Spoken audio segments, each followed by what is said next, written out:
When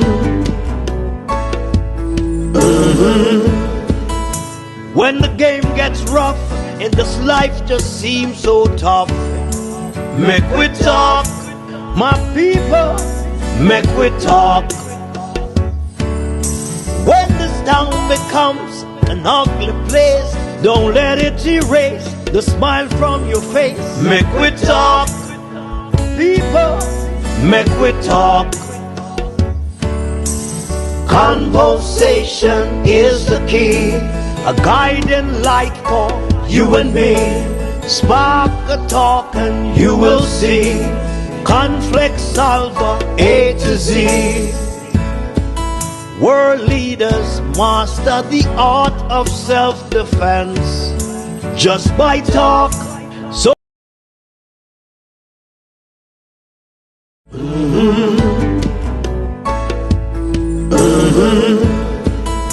when the game gets rough and this life just seems so tough, Mek Wi Talk, my people, Mek Wi Talk. When this town becomes an ugly place, don't let it erase the smile from your face. Mek Wi Talk, people, Mek Wi Talk. Conversation is the key, a guiding light for you and me. Spark a talk and you will see. Conflict solver A to Z. World leaders master the art of self-defense just by talk. So people, Mek Wi Talk. Hey, we're living in a world that on ourselves we must depend. Mek Wi Talk. Good morning, wherever you're listening, watching from around the world on the Eastern Caribbean. This is the Mek Wi Talk program. We're listening, watching from around the world on the Eastern Caribbean. This is the Mek Wi Talk program, wherever you are. Welcome to the Mek Wi Talk program. For those on TikTok, thank you all very much for coming on. Thank you all very much for coming on. To all the students on the Mek Wi Talk program on YouTube, Facebook, and other portals, Jam Talk Vibes Radio. Thank you all for coming on to the program this morning. We're gonna dig deep in a Chinese investment into Jamaica. Obviously, there is a problem going on right now where it is skyrocketed to over $30 billion, or $3 billion rather. And you know, I'm thinking that maybe majority of Jamaicans are saying to themselves that they are not really in tune in the sense of what is going on in Jamaica with the Chinese.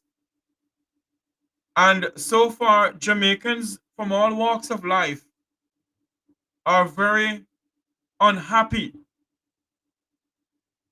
in the level of Chinese investment into this country. Good morning to her Lady Reynolds over there in Negril. A lot of Jamaicans are not really happy in what is going on in Jamaica with the level of investment. Because at the end of the day, you and I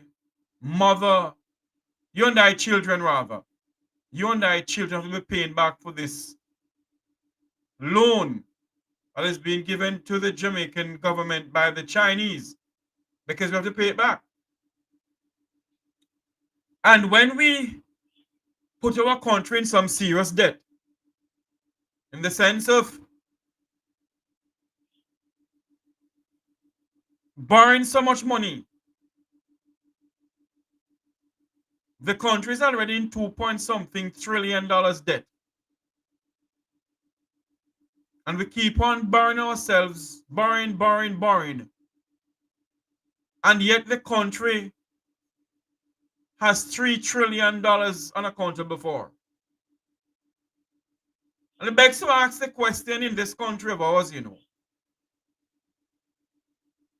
are we serious in solving Jamaica's debt? Because if we have $3 trillion unaccounted for, and we have $2 trillion in debt.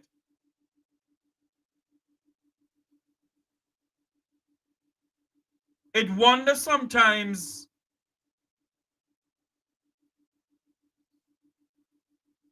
our level of accounting. You may ask yourself the question, are they doing the books correctly? I heard the current Minister of Finance this morning is saying that our country is on a stable footing.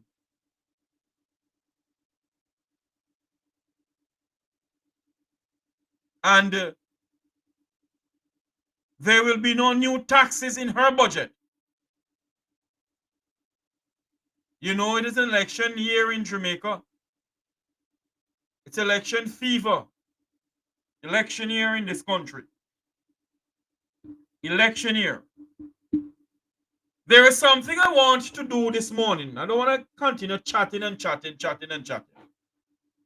There's something I want to do this morning that all of you, all of us in our country, and those who are watching us via other portals, other social media thing. I want you all to watch something here this morning. I want you all to listen to some very, what should I say, a good video. And to see where in Jamaica's debt to China. Is it that one of these days we may get up and hear that China own half of Jamaica when we can't pay back Chinese debt?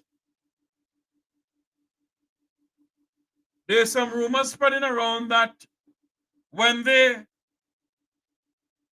president of the United States, who is elected president now, they're saying that there's a rumor going on that he's asking about the $3 trillion accountable for in Jamaica. Let me make something clear to you all. Jamaica is a sovereign state. And many of you believe that the United States must come into Jamaica and take over Jamaica. It cannot work that way. Jamaica is a sovereign state. When I mean sovereign state, we, the people of this country, voted for who we have there as prime minister. We have a Westminster type of government. And don't you believe, you must not believe that the Americans will come into Jamaica and take over Jamaica because of Jamaica's high crime and high level of corruption. It can't work that way. When they're invited in, then they will come in.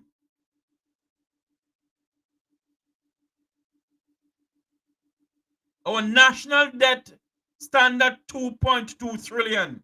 The last time I checked. That's what I know so far.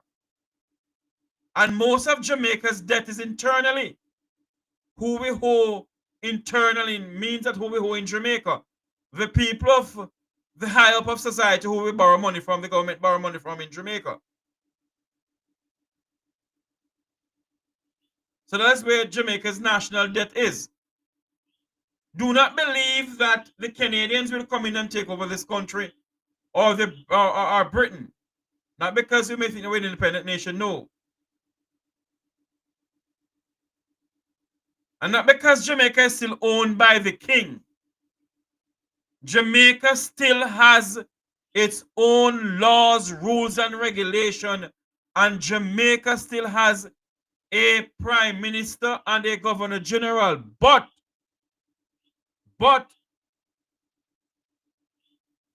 don't you believe that England see what Jamaica is going through? Don't you think that England would have come in a long time? A lot of you don't understand when it comes on to certain things, you know. Thank you. Jamaica is a sovereign state. Do not believe for once And any other country can come in and take over Jamaica like that. No, we all must take that thing out of our head. That's how it works. That's how it works. Jamaica is a sovereign state. When I say Jamaica is a sovereign state, it means that Jamaica is a sovereign state. And although many of us may believe that the Americans will come in, or the people from Britain will come in, no. We own our own problems. We create the problems that we face in this country from 1962 until now. And we must solve our own problems.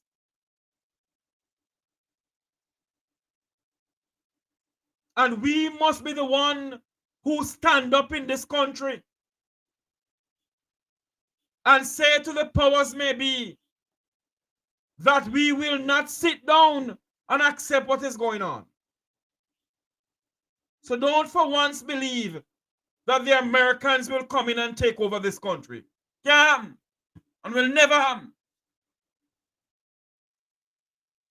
Take that out of our head. Let us go to this video that we're going to play now because I'm going to stay a long day on this thing today. Let's play this video that we have here to play. I want you to listen to something here that it makes me think and it makes me wonder what is really going on in this country. Jamaica, everybody money.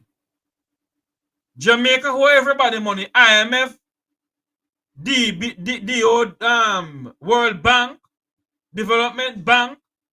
Jamaica, everybody money. Who Jamaica no money no ban yet?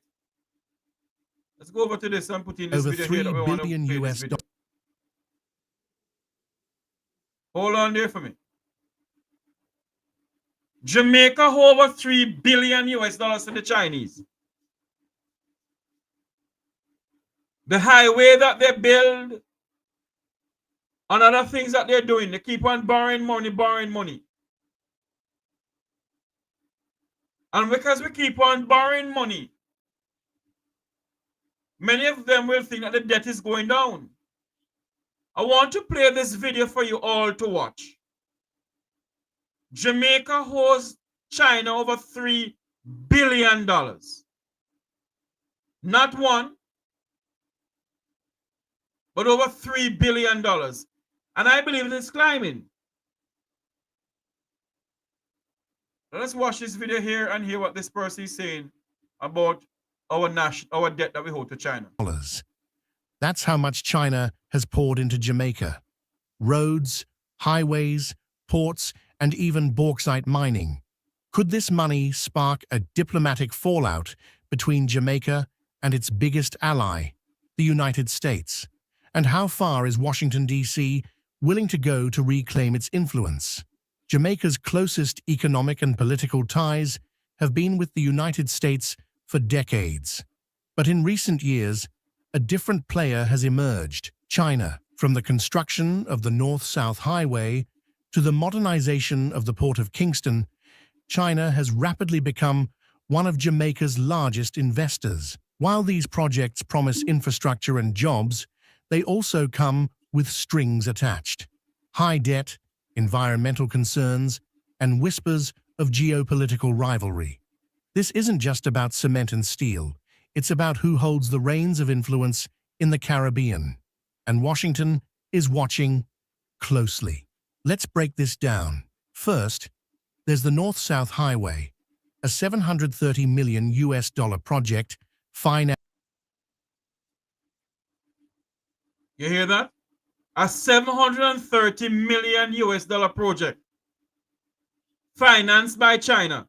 $730 million. $730 million. A project that China started the North-South Highway. If we were doing the model that Singapore took from Jamaica, if we were using that model to develop this country from 1962, don't you think that Jamaica would be and a part of economic growth. No 0.1%, now 0.3%, but growth that we have money in reserve, that we can build our roads, we can use the Army Corps of Engineer, because JDF, all they have to do is to give JDF the equipment. And we have some prisoners languishing in our prisons. They can help us build roads in this country. But what we do, we rather go and borrow money. We rather go and borrow money before we invest and let this country be in a part of economic growth. A 0.1% is no growth. 0.2 or 0.3% or 0.5% is no growth. Jamaica was the first country in the world that have electricity, and yet still half our people have no light. Have no light. We borrow money, and when we borrow money, the money that we're getting come with some strings attached. And the strings I have attached, that our prime lands, when I speak of prime lands, remember I told you all about the watershed land in Sentan, that the Chinese are building 800 luxury houses on Jamaica's watershed land. Yet half of Jamaica has no water in the pipe. The people of Sentan has no water. I'm not talking as if I'm a member of the People's National Party, member of the Jamaica Labour Party. I'm talking as a Jamaican. And whether we like it, yes or no, this country of ours, this country is faced with a problem. When we start giving away our prime lands, all in the name of road, our watershed lands, then something is fundamentally wrong somewhere. And it can't continue like this. We, the Jamaican people, must wake up in this country and call a spade a spade. We're faced with a problem in this country. Listen to some more of this video here. Some more of this video. Financed and built by China Harbour Engineering Company, while it's a critical transportation link, it also represents a heavy financial burden. The high tolls have sparked widespread dissatisfaction among Jamaicans, many of whom feel excluded from the benefits of a road they helped finance through debt. Then there's the high toll. High toll. This money that we're paying, is the toll. We're paying the toll to pay back the Chinese or the Belgium government or whosoever. This money not coming into us. Not for how many years before this money coming into us. Now tell me something now. We build a toll to go into Portmore. The people of Portmore have to be paying for a toll to go into their own community and for a toll to leave out of their own community. That make any sense? The money not going back to the community of Portmore. The money going to the Chinese or the Belgium government. And many may say, Church Jeffrey chatting nonsense. But it's the truth. We need to have a say in some deals that they sign in this country. Our governments, successive governments, have been signing MOU and deals, and we, the Jamaican people, have no say in it. We don't know nothing about it, but yet we are left with the burden to be paying back this exorbitant amount of debt. Many may say, Mr. Tavares, you're chatting nonsense. Many may say, Mr. Tavares, a full-time XQYZ. But the truth is, we the people must have a say. And if Jamaica was using the model that Singapore took from us, we will be far gone. I was reading something this morning and I forgot to write down Singapore GDP. But Singapore have a GDP that is far past Jamaica's GDP. Gross domestic product. And if we were following the model that Singapore took from us when Lee Kuan Yew came here, we'll be seeing our sons on the sidewalk digging out their hand middle. We'll be borrowing so much money. We'll be owning our own ports. We didn't have to sell Air Jamaica. We still have Air Jamaica. But level of mismanagement in this country caused us to sell Air Jamaica, caused us to sell the port, or to have some lease on the port. That is what is going on. And so, my friends, until we in this country say to our leaders, we need a say in what you all do when you go overseas. Come back to the country and say, listen to me. Because sometimes, our leaders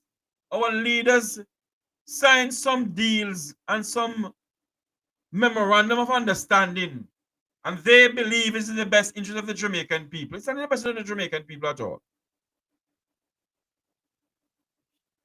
$3 billion we're paying back China. If we can't pay back China the $3 billion, they come and take half of Jamaica and say for them that. And we can't do nothing about it. We can't do a damn thing about it if they do so. So we have to have more say in this country, because when they want our votes, they come to us. So why is it we can't have a say in what is going on in this country of ours? Why is it that we can't have a say in the development of this beautiful island of ours? A nation in which many of us around the world who are Jamaicans are proud to be Jamaicans. And by now, if we still had Air Jamaica, we'll be flying to Africa. But because of mismanagement and because of lack of foresight, because we did not follow our same model that Singapore took from us, we no longer have Air Jamaica. We no longer have the pride of the Caribbean. We no longer have the hummingbird. We no longer have the spirit of the Caribbean and Air Jamaica. Because of what? Successive government has mismanaged Air Jamaica and other vital infrastructure in this country.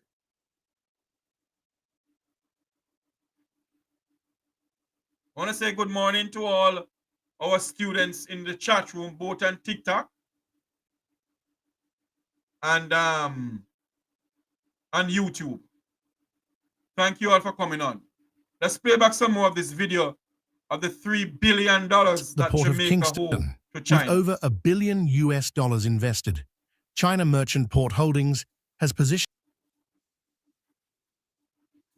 Oh, hold on there. They invest over $1 billion in our ports. Yet the nation, the people of Jamaica, cannot until now know where $3 trillion gone. The Chinese state company has invested over $3 billion in the Port of Kingston. Yet $3 trillion of taxpayers' money is unaccountable for. $3 trillion. And if you speak about it, people say, shut our mouth because nothing goes so. It is not missing. 3 trillion. 3 trillion of our money is unaccountable for. Yet, the people who take over the Port of Kingston has invested $1 billion into the Port of Kingston. We should be doing that. It's our port. After we hit, we must have peace of Jamaica same way. We don't. Because of the level of mismanagement in this country. Position Jamaica as a critical hub in its global trade network. Yet, the control of such a vital national asset by a foreign entity raises questions about sovereignty and long-term economic implications. Gisco's $299 million acquisition of the Alpart alumina refinery illustrates another. You hear that? $299 million for the acquisition of Alpart. We sell down to the very backside in this country. We sold everything. We have gotten rid of everything in Jamaica. We have sold everything in this country. Every single thing we have sold. And what do we have? What on earth do we have in this country to say, okay, this is owned by us? We have nothing. We sell Alpart. Yet $3 trillion.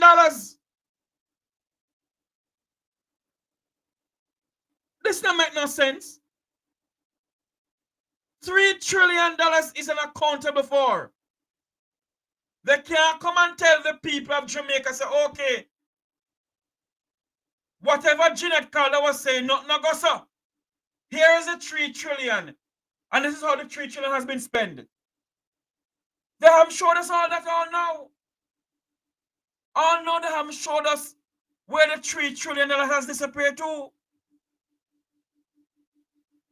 They haven't showed the Jamaican people nothing. Yet we sold off Alpart for how much $1 million US? And the country is in $2.2 trillion debt, and $3 trillion is unaccountable for across two administration and across government entities. Across two administration and across government entities. And they're asking us, the Jamaican people, come sometime this month to elect them back in. They're asking us that when the election is called for all of us, put our X beside the head or the bell. But they don't have the decency, the respect to come and tell the Jamaican people, where is that $3 trillion? They don't have the respect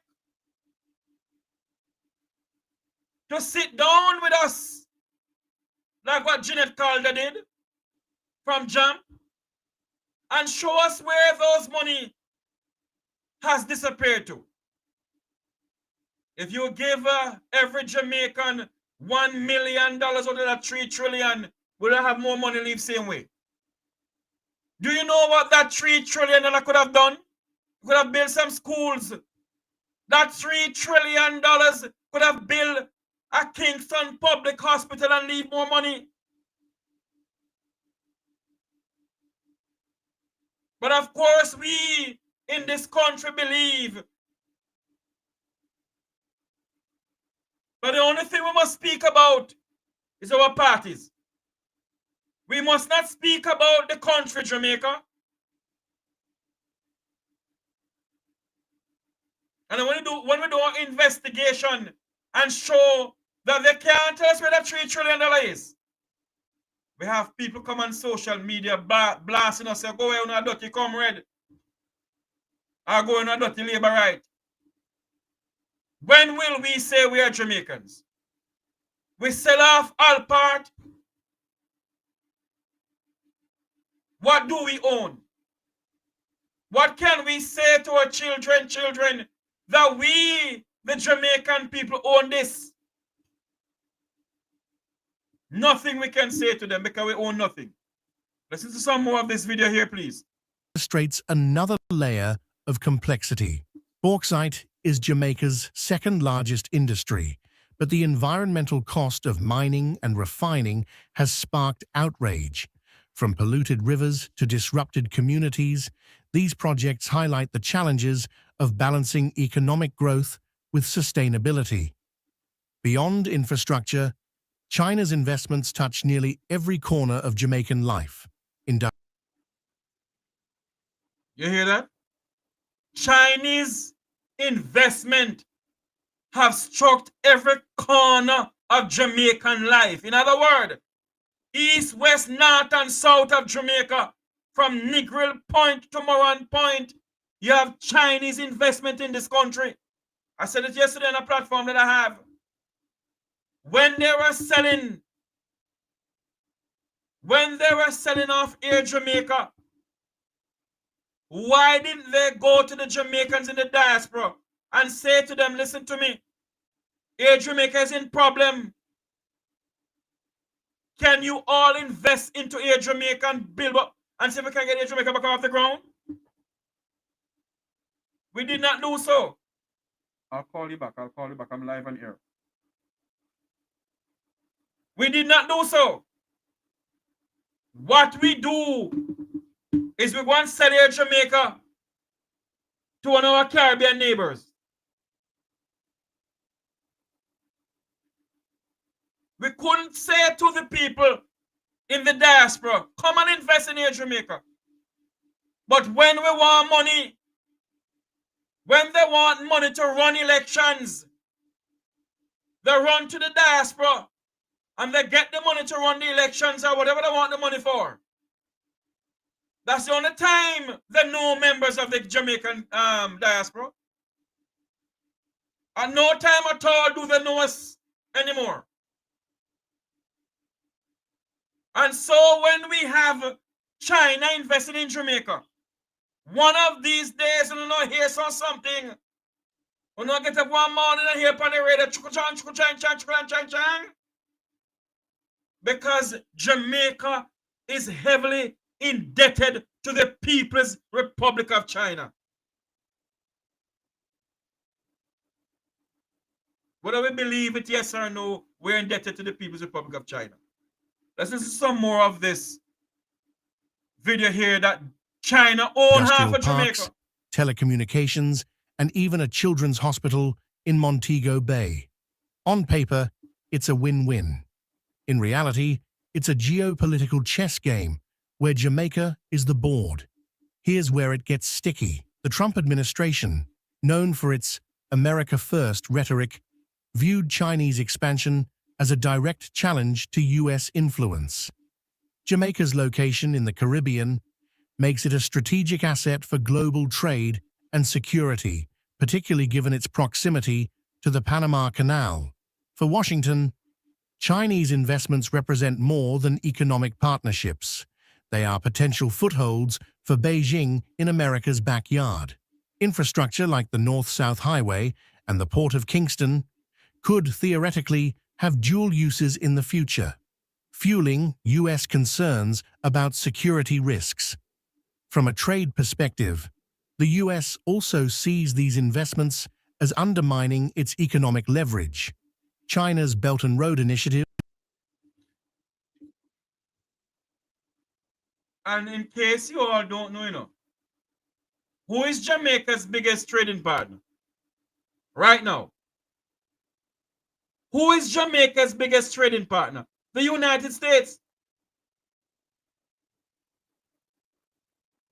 Jamaica's biggest trading partner right now is the United States.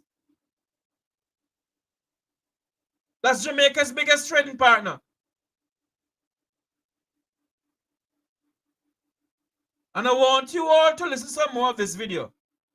Because Jamaica has borrowed money from the Chinese. Yes, investment is all good. But at what cost? At what cost are you putting the Jamaican people in there for? At what cost are you letting people come invest in our country? In the detriment of the Jamaican people. Because when you have a foreign country, a communist country, and I know they may ban me, own half of your country, your port, when you have countries owning your own airport, is there something wrong somewhere? Something is wrong somewhere and none of them don't see it fit. In case you don't know, there's a lot of Jamaicans who are millionaires and billionaires, but they don't say them are millionaires and billionaires, There's a lot of Jamaicans who are multi-millionaires and multi-billionaires who can rescue this country. As I said before, if they had gone to the Jamaican diaspora and asked the Jamaican, have town hall meetings and say to the Jamaicans, whether in Europe, whether in England, South Africa, Canada, and the Americans, to say, listen, Air Jamaica is in serious debt. Can you all come on board and rescue Air Jamaica? No, they did not do so. They sell out Air Jamaica. They sell every almighty God thing in this country. No, what they're doing is to borrow money to fix roads, to build highways. It's all good to have highways in our country. It's very good to do so. I want to say good morning to Dr. Cole. How are you doing, Dr. Cole? It's all good to have investment in our country. But when you don't give away our watershed lands, all in the name of roads, then something is wrong. Our country, $2 trillion debt and $3 trillion accountable for. The maths not add up. It's not adding up. Listen to some more of this video about what Jamaica have with the Chinese and Chinese investment in this country. BRI is shifting global power dynamics by securing critical industries and trade routes, leaving Washington scrambling to counteract its rivals' influence. For Jamaica, navigating these waters is no small task. On one hand, Chinese investments are transforming the island's infrastructure and economy. On the other, over-reliance on one partner risks economic dependency and limits sovereignty.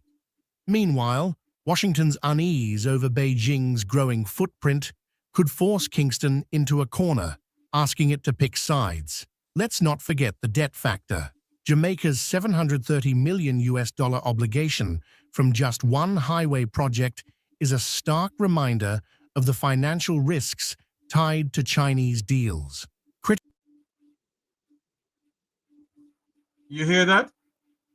It's a financial risk ties to Chinese deal. And if you all think that the Americans are not looking, if you all think the Americans are not watching, you make a sad mistake. They're watching and they're looking on.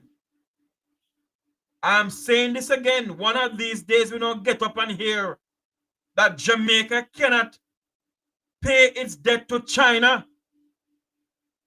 That our obligation in paying our debt to China, we can't pay it.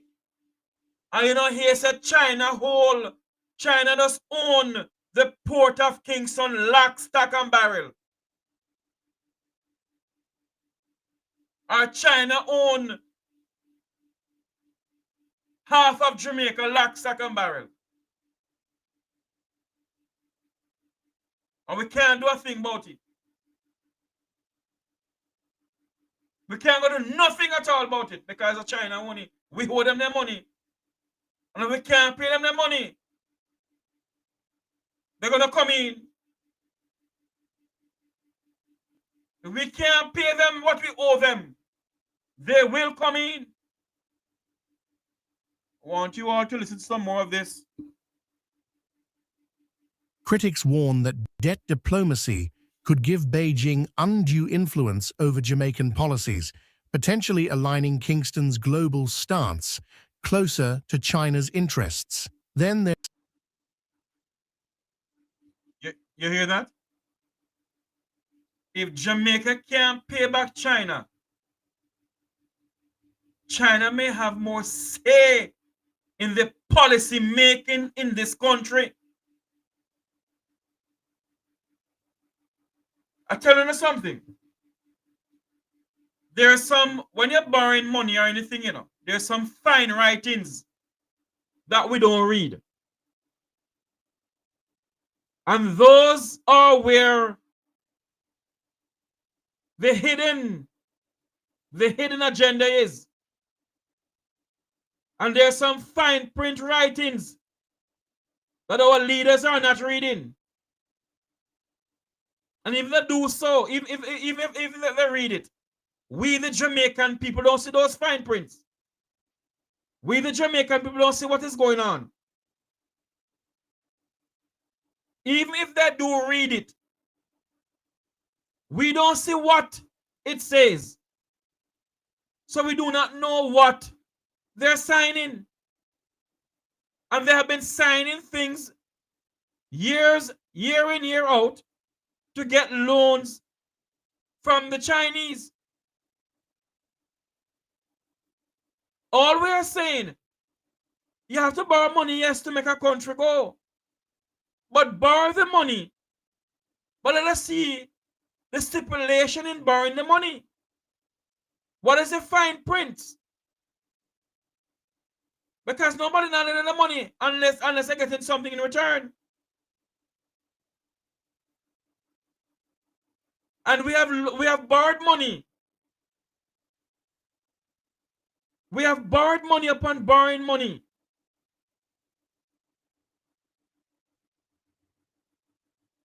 But yet, at the end of the day, we the people are paying the consequences, because if we can't pay this loan, we can't live up to the obligation of paying this loan back to the people we borrow the money from. And they can come in and say, listen to me, this we own this. This a free way. Because we're not afraid of no boy, no girl, nowhere, a free with this. Then there's the social aspect. Many of these projects rely heavily on imported Chinese labor, sidelining local workers and fueling resentment. While the infrastructure improvements are undeniable, the question remains, are they worth the trade-offs? Before we discuss the implications of these investments, please subscribe so you can stay informed about Jamaica's role in global affairs and the forces shaping its future. Let's explore these critical topics together. Here are some potential solutions if there are escalating tensions during President Donald Trump's second term in office. 1. Diversification of partnerships. Jamaica must attract investments from a broader range of partners to reduce reliance on any single country. This could include Hold on there for me.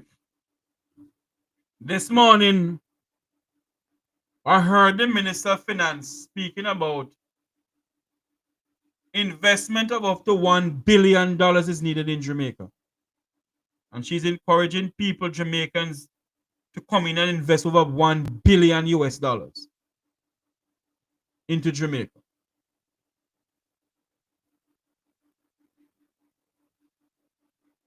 I don't understand something here. We're going to invest in our country. Yes, we must invest in our country. But how can we invest in our country when our leaders are undermining We, the Jamaican people. And for us to do business in Jamaica, there's so many red tapes.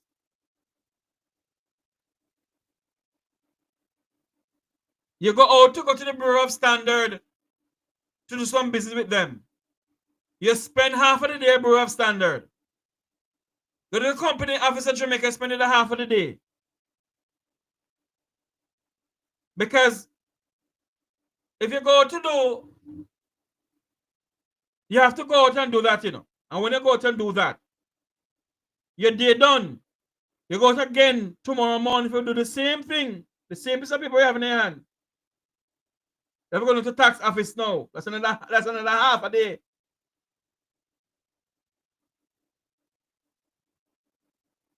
Another half a day. So doing business in Jamaica is too much red tape.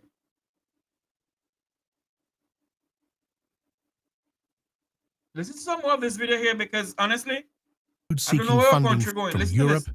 Canada, or even regional players like CARICOM. 2. Stronger contract transparency. Clear, enforceable terms for all investment agreements can mitigate debt risks and ensure local benefits. Transparency. All right, you hear what I said?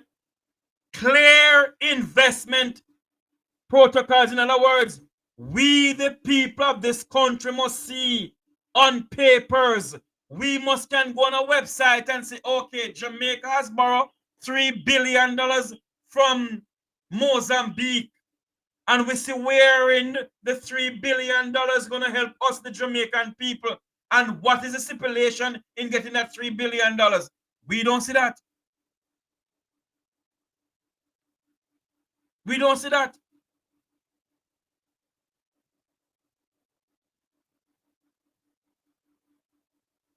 We don't see that.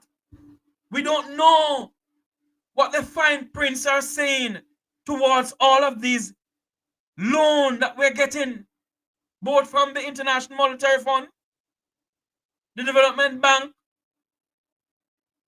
the World Bank, or who we are borrowing money from internally in Jamaica.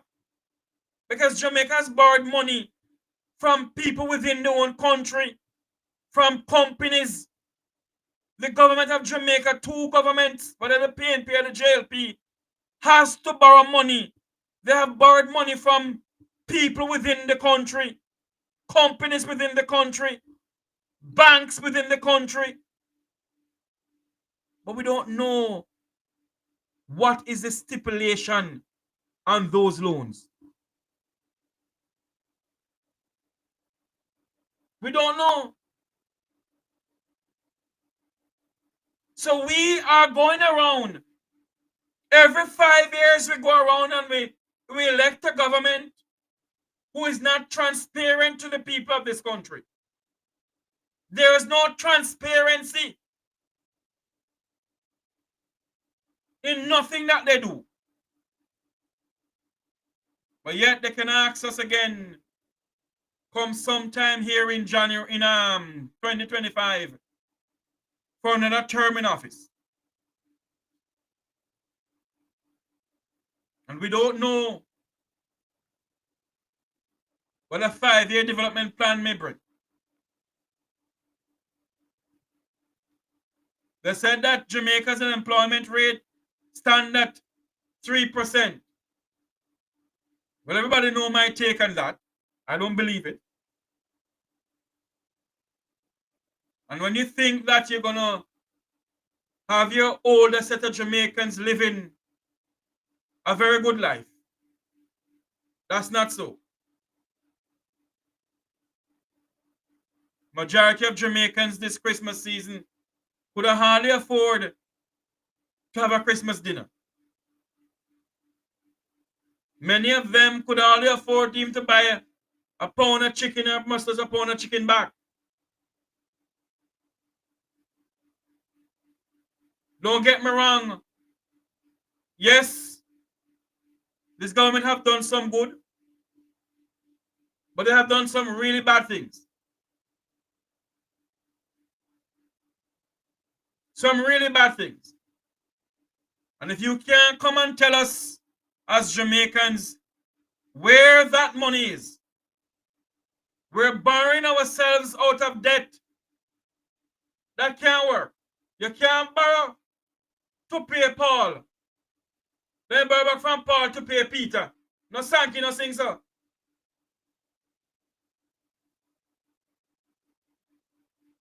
And you believe that a country the size of Jamaica with so much resources, we're in $2 trillion debt, and $3 trillion is unaccountable for. $3 trillion is unaccountable for.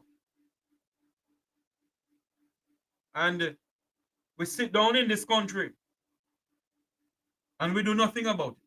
We will never hear one single thing about that $3 trillion. It should not be a 9-day wonder. $3 trillion should not be a 9-day wonder in this country. That $3 trillion could go a long way in developing this beautiful island of ours. But we sit down because we have this thing about us that me a ban this and me a ban that. And we don't have the cabeza. We don't have the cabeza to go on the internet to access for information and read up on things and pick sense out of nonsense.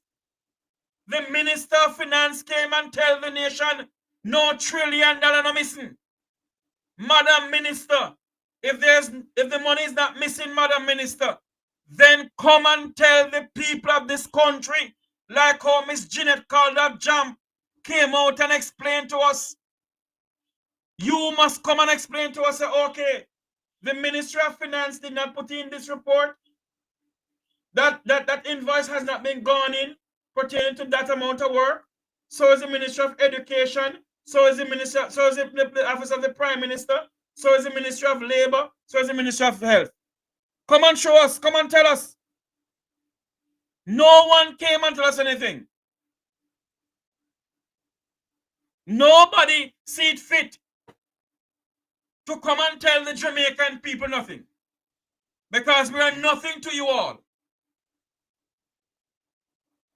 So until you can come and tell us, this program here will continue say that the $3 trillion is missing. Somebody TV. Until you can come and tell the Jamaican people how $3 trillion of the hard-earned taxpayer money disappear like Sammy Mouth. Yet, we're borrowing money from China. $3 billion in the name of building roads. $3 trillion accountable for. $2 trillion national debt. From 1962 until now, this country and the people of this country have been swapping black dog for monkey until this blessed day. Good afternoon, welcome to the Mek Wi Talk program. You're live. Hello? Hold on for me, I can hardly hear you. I don't know what's going on here. Hold on. Go ahead for me. Yeah, good morning. Hey, Jeffrey, happy belated New Year to you. Yes, my friend. But let me tell you something, Jeffrey. Jamaica is in a bind. And the people who are elected to run this country don't want to do anything about it. Let me tell you something, Jeffrey. When you see Jamaica borrowing money over and over, and there's no accountability given to that money, and there's no accountability given to the projects that should have been done by those money, we're in serious problems. Another thing that people should realize, the Minister of Finance, all the outstanding reports that should go in. Last year, they tried to submit a report, Jeffrey. Yes. I think it was in the same department where Grace McLean worked. And after 10 years of not producing those reports, what they came up with was that nobody want to sign off on it. Yes. Because it wasn't them, because they're asking them to sign for things that they didn't do. Jeffrey, these things are orchestrated.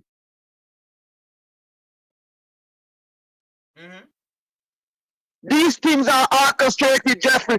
When you see a building that's supposed to cost $2 billion is going to $23-24 billion, and nobody is held accountable. That tells you a lot. When you see on numerous occasions the DPP with a lot of high-profile cases can only come and tell us that the statute of limitation has expired for prosecution, that tells us a lot. Because she's been doing that for 40 years. So the statute of limitation shouldn't run out. When you look at how the size of the Jamaican government is, the amount that we're paying judges, politicians, and high-profile police, not even a lot of government workers in America is making that money. And that's a bigger economy. You know something, caller? Yeah. It begs to ask the question, though, caller. Are we, the Jamaican people, understanding the dynamics of what is going on in this country? No, Jamaican people don't understand. And some of them don't want to understand, Jeffrey, because some of them don't know any better. It's like, look at this, Jeffrey. Right now, we are talking about road fixing programs, sparks. How many years has those same roads been fixed? And it goes back into a deteriorating condition, even worse than it was. You know why, sir? And you know why? I'll let you finish your point there. But you know why the road infrastructure in our country is the way it is?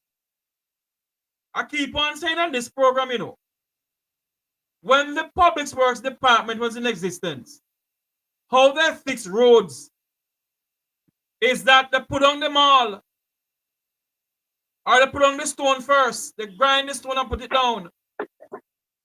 One of the two, they put on the mall and the stone first. Then they roll it, and they put some more stone, and they roll it, and put on some more mall, and they roll it, and they wet it, make it set, and they put some more stone again, and they roll it again and make it set, and put some more mall, and they do the same thing. Nowadays, it's so mall and stone. yeah, So but look at it. So when Father God send it rain, it gone down like Sam him out.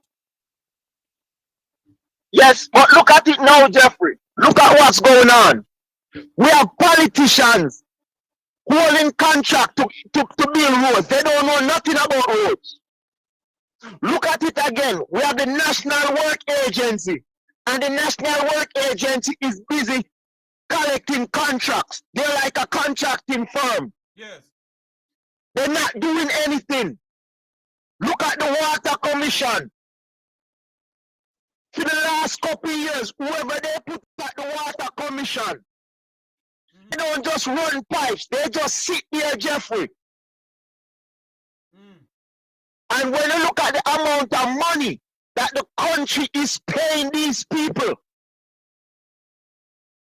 in these offices, we can't afford it. When you go into the National Housing Trust, Jeffrey, the amount of people at National Housing Trust earning $20 million and more. My God. But you know something, sir? I want to ask you this question on this platform here. Wherever you're listening and watching from around the world, and the Eastern Caribbean. Welcome to the Mek Wi Talk program. You're live on the Mek Wi Talk program. Welcome, welcome, welcome. Those who are on TikTok, welcome. I hope you all can hear me clearly on TikTok. Let me know if you all can hear me clearly on TikTok, and you can hit the like button, touch up the screen for me. But you know something, sir? When you listen to what is going on in our country, Jamaica, you know, Jamaicans are saying to us here in the diaspora, what do I want to put them out for?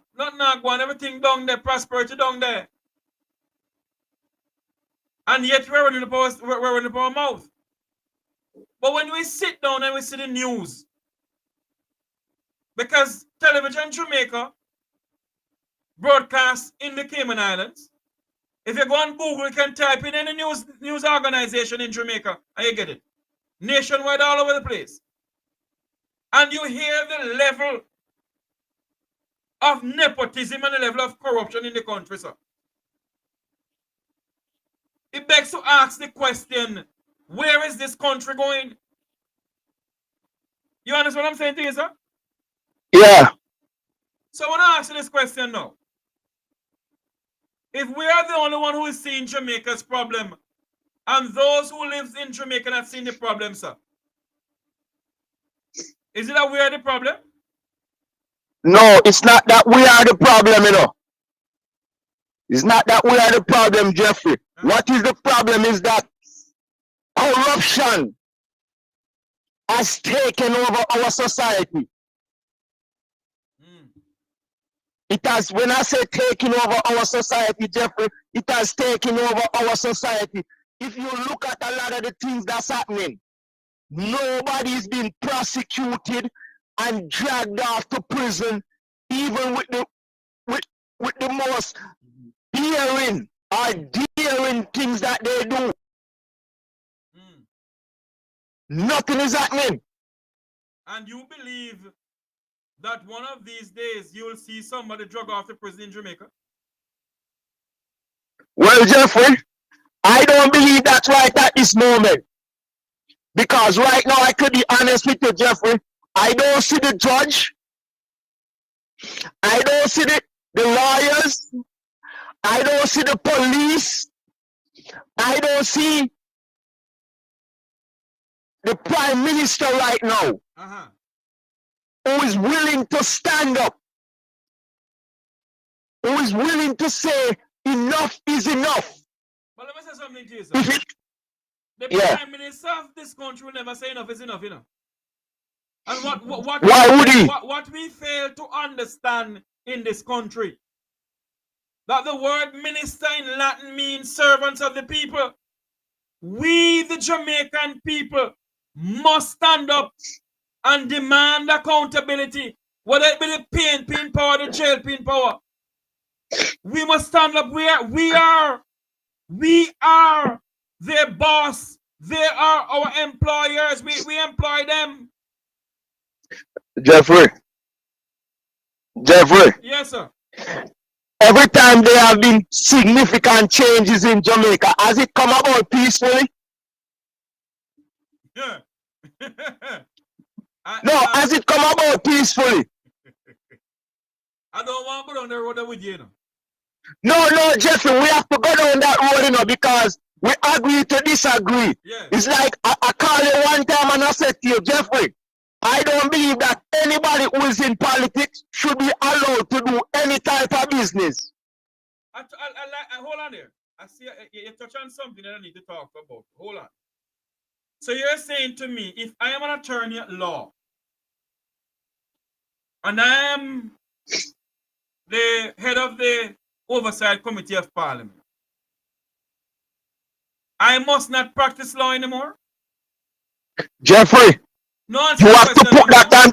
No, I am telling you, you should not be actively practicing law. Your business should go into a trust. Because let me tell you something, Jeffrey.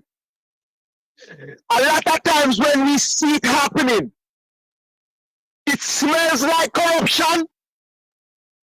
So even if it's not corruption, it should not be allowed to happen. So you're saying to me because there's a big hullabaloo on social media now, you know, about the president of the Senate, Mr. Tom Tavares Finson. Mr. Tavares Finson has been an attorney at law for many years, as long as I can remember. And the Senate don't pay Mr. Tavares enough to take care of his bills. Hold on, Jeffrey, hold on, man. So obviously, there's a problem brewing right now where the Mr. Tavares Finson has taken up a case with the young man who they said is alleged to have brutally murdered Barbara Gale. And they're asking the question, who is paying Sir Tom Tavares Finson? And they're also saying that Mr. Tavares Finson shouldn't have never taken up that case. But Jeffrey, listen now. They are saying he should not have taken up that case. Yes. Because of the lady and what she stands for. But look at it this way, Jeffrey. We have been paying politicians higher than nurses, teachers, hold on, and a lot of people. Hold on. Before we go back to the high paying teachers, paying politicians higher than nurses and so forth. You're saying to me that if somebody approached me as an attorney at law to represent them in a case, I don't know if the young man was the person who really brutally murdered Miss Gale. Everybody under the Constitution of Jamaica is innocent and proven guilty, you know. And everybody under the Constitution of, hold on for me. And everybody in the Constitution of Jamaica has a right to retain a lawyer. Now, how they get the money to retain the lawyer, I don't know.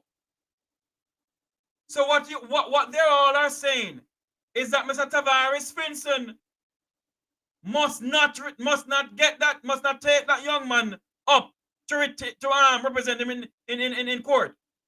That's what people are trying to say. But Jeffrey, listen. Yes. He could have represented the young man for free. Right? Well, we don't know. We don't know if he represented him. No, we don't know. But I'm saying he can represent the young man for free. Yes. But what is the bigger problem here, Jeffrey? Is that we have a failing government. A lot of them have paperwork that is not done. They have laws that have been sitting on the table for them to pass that they cannot pass. They refuse to pass it, so because no, listen, Jeffrey. Some of it they say they don't have enough time. They need more time. More time for do what? To do their paperwork and do their checks and balances, right? It's nonsense because whenever they No. But listen, Jeffrey. Hold on for me. Whenever they gone for the beach in Nick, we're gonna drink cognac. Okay, but listen what I'm saying, Jeffrey. If the people that we hire to run our businesses can say that, right? We should not allow them to do other business when the country's business is not done, right? I will end up and listen for your reply, Jeffrey. Why you're gone already? Yes. Thanks for calling in. The numbers to call in is 954-529-8030. We're gonna open up the phone lines, you know. You know, I'll tell you something, you know. My take on the whole situation of somebody retaining me as a lawyer, I don't see nothing wrong with that. I don't. A lot of people does. Everybody's entitled to their own opinion. I don't. And for all of us to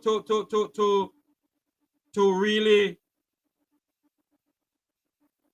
say that, you know, because I don't know if the young man was the person who committed the crime. I don't know.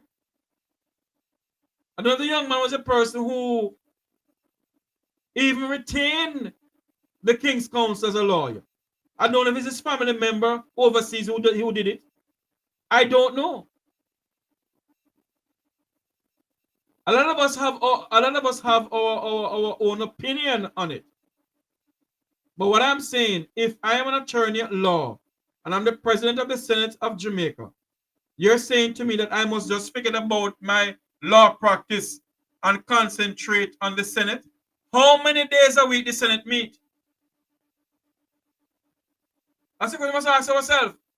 How many days a week does the Senate of Jamaica meet?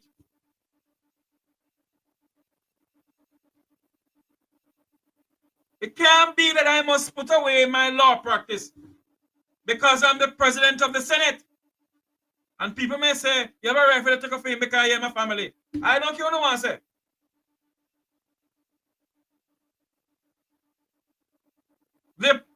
If you are an attorney at law, you haven't retired, you're a practicing attorney at law, and somebody retain you to be their lawyer,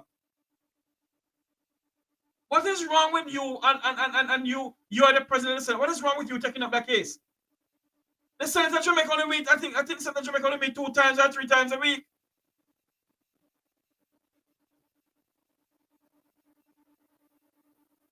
Anyway, let us not get into that because I didn't come on here to speak about that. I want you to let me put up this thing here on the platform here, the telephone number. The phone number for this program here. The Mek Wi Talk phone number. Hold on there for me. Where is this thing? Okay, let's go back here. I want to play back some more of that video because there's some more of that video to be to analyze and listen to.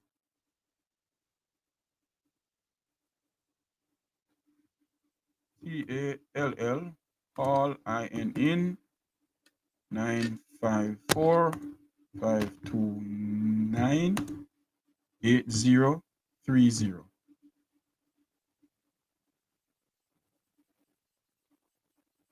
The numbers to call into the program is 954-529-8030.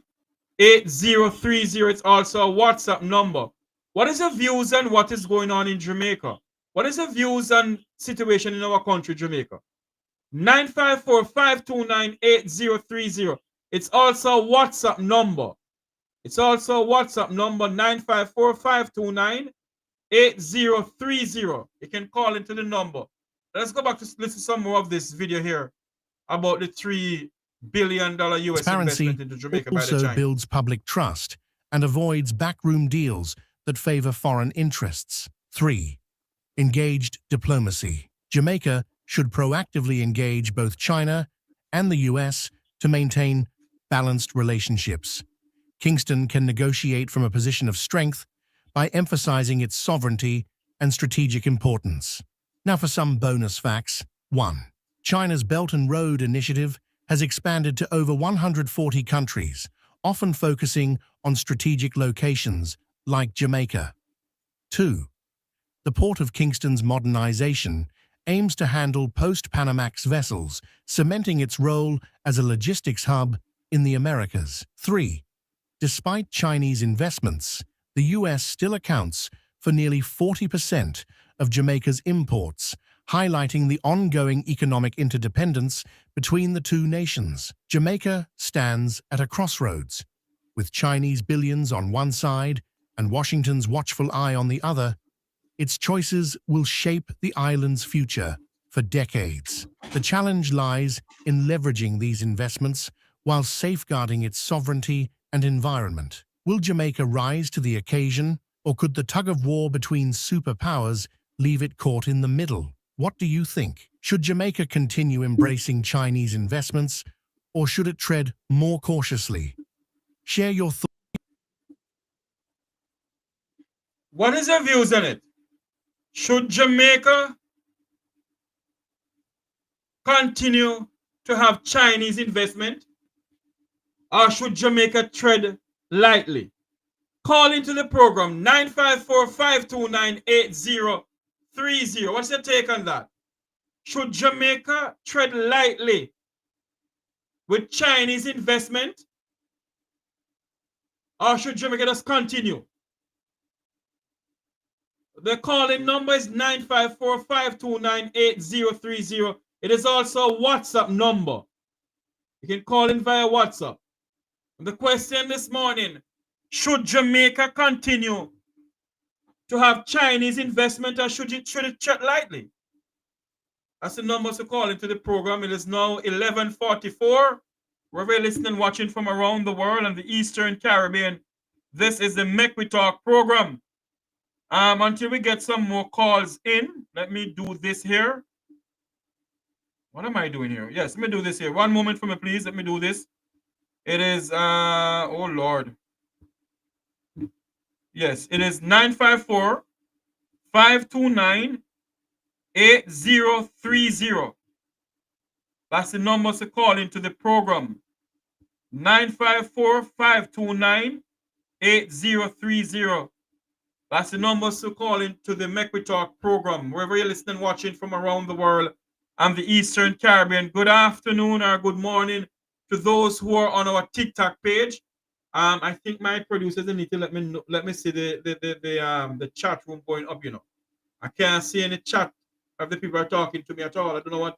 I think they turn off the chat on this. I don't know. Have you all turned off the chat on this? Don't know. Anyway. Good morning. Welcome to the Mek Wi Talk program. You're live. Hey, once again, Jeffrey, it's me, Brown Stu, calling in. Hey, bro, what's going on? Good. Everything good. Yeah. You know, I just see you online there, and Jamaica don't need the Chinese. It's because of this fool government. Why are we in this position? No, hold on. With all fairness, you know, the two government has money from the Chinese. Yes, the government, the Supreme government, two of them, but not single out one or the other. Two of them, because Chinese is nothing but knockoff, you know. Down to the car, it's hard for Jamaicans survive, you know, because what? Them love the Toyota, them. Them car they not make good. A soda can with seat tonight. No man, Toyotas are good cars. I have a Toyota Corolla, a 2001 I think Toyota Corolla, and I full my car, full the tank up, and I drove from Timbuktu to Timbuktu. I understand maybe as far as reliability or miles per gallon, right? Yes. But when we look at the crash safety ratings, when we look at the roads in Jamaica, but they're fixing the roads now, man. Come on now, man. They're fixing the roads now. And things fix a mile of them I use and patch the road. Milo.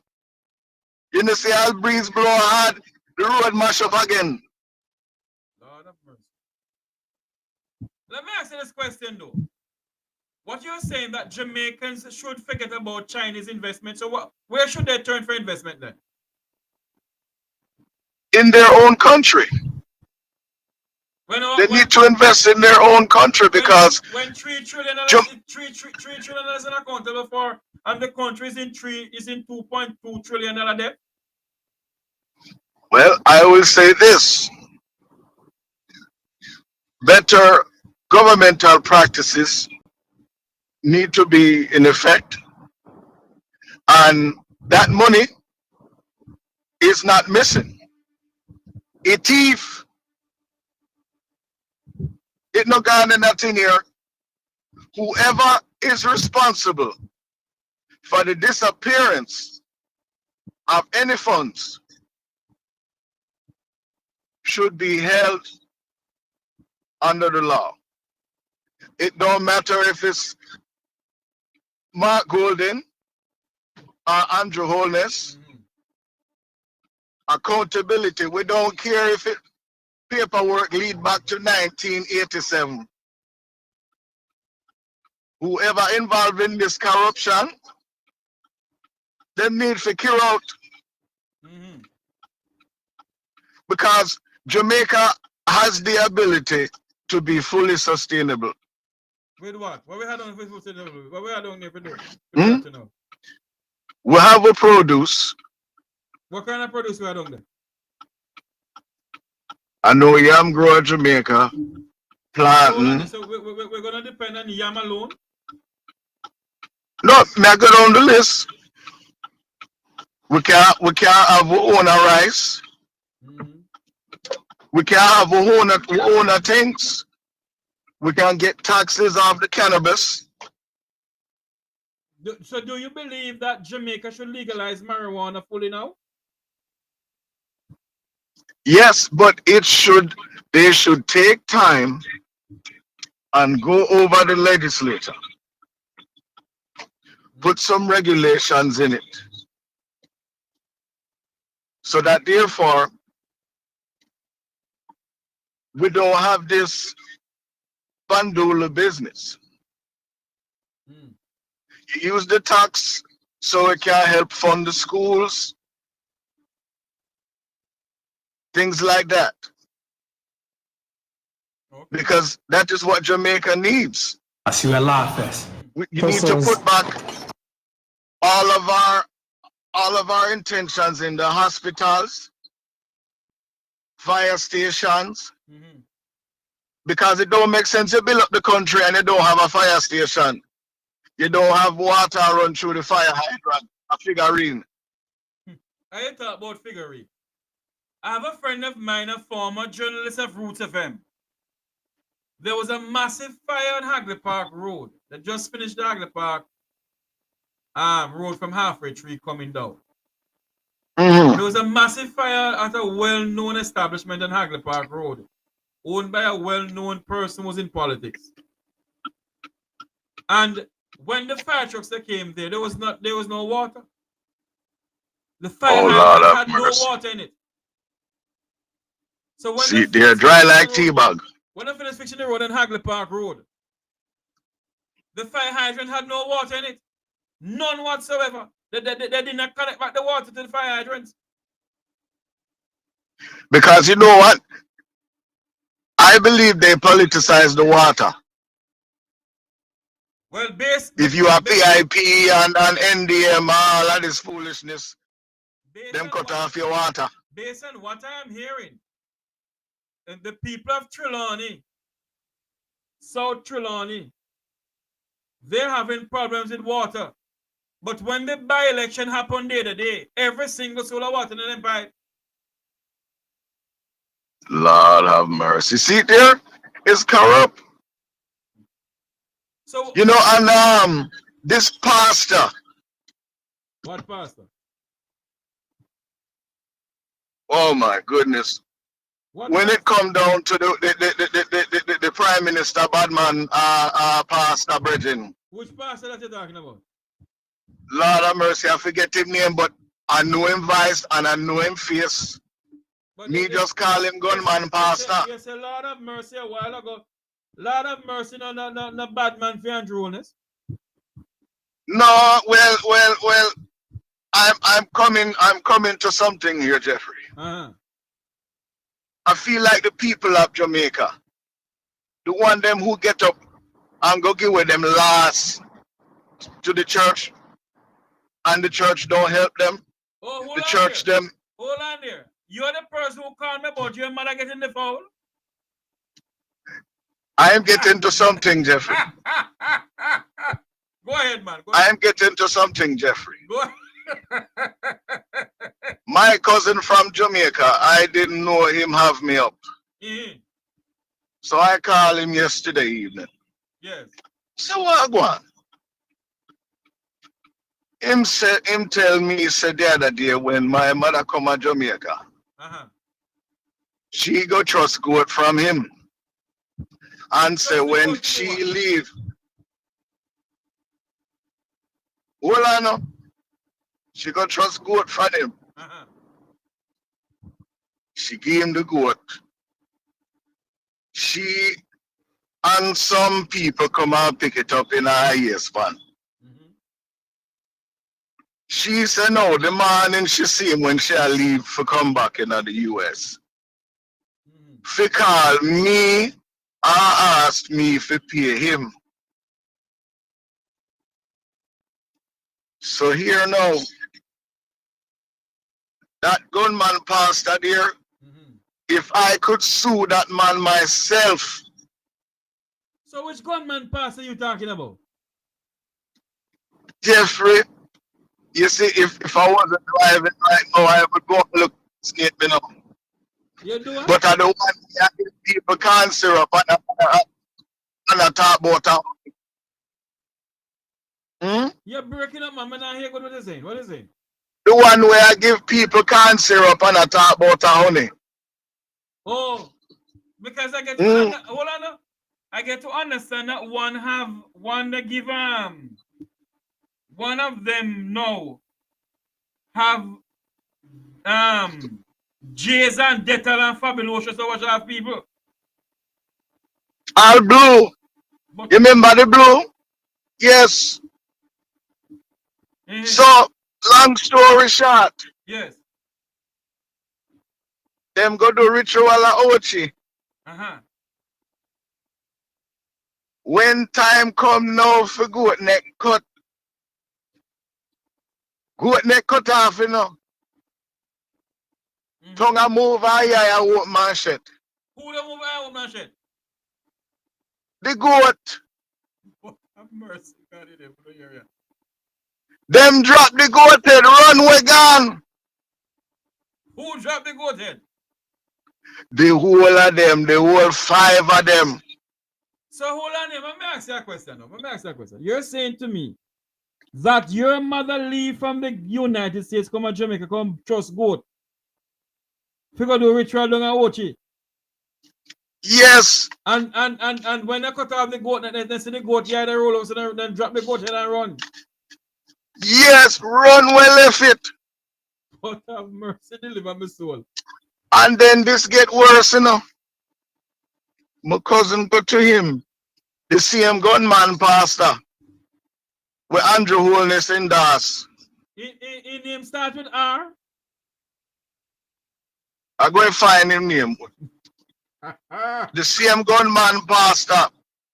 Our son I go through some dark time, like say maybe some dark spirit in him. What do you hear, Jesus? She go bring him over there now. But we go tell him, chew him a rasta. We put frankincense and lizard tail in a chalice and burn it. Well, this program becoming something else. Jamal need to open up back, man. Jamaican people gone. Because them pastor man here are fool up the people them. So hold on there, caller. Let me ask you this question now. Why your mother keep on coming back to Jamaica for this bloody nonsense? You know what? Immigration need to start screen them people here and turn them back. So hold on now. She come to Jamaica and she get a goat. Before the man go kill the goat and make sure her family and have merrymaking. Make some mutton. So nice curry goat with some managed water. Yes. Well, me I tell you, you know, the diocese is like everybody from every end. I take advantage of Jamaica, you know. Hold on, Jamaica should not be no phobia. So, what is the name of this pastor? Lord have mercy. Hold on there. You are my Google him name. I don't know who you're talking. Lord have mercy. You know, let me just stop. Hold on. I'm going to find him name. What is it? The JLP pastor, right? I use this. I don't know. I don't know if JLP have pastor and pastor or big shot. Wherever you're listening, watching from around the world and the Eastern Caribbean, this is the Mek Wi Talk program. We're coming to you live from our studios here in South Florida. The numbers to call into the program is 954-529-8030. It's also a WhatsApp number. It's 954-529-8030.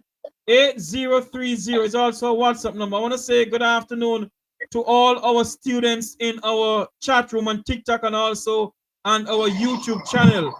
Those who are listening to us on Jam Talk Vibes Radio, good afternoon to you. Those who are listening to us in South Africa and Mozambique, Zimbabwe, good night, good afternoon, good evening.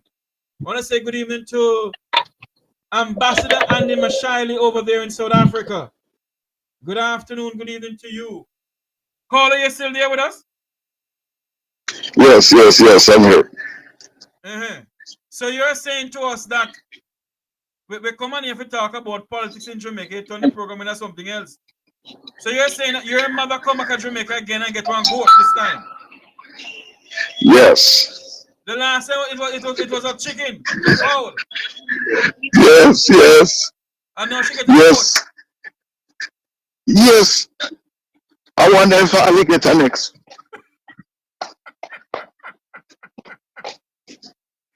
Oh, Father, no, but for real, the border security, man, and we're calling, man, you know, immigration at Jamaica, man, when they are checking.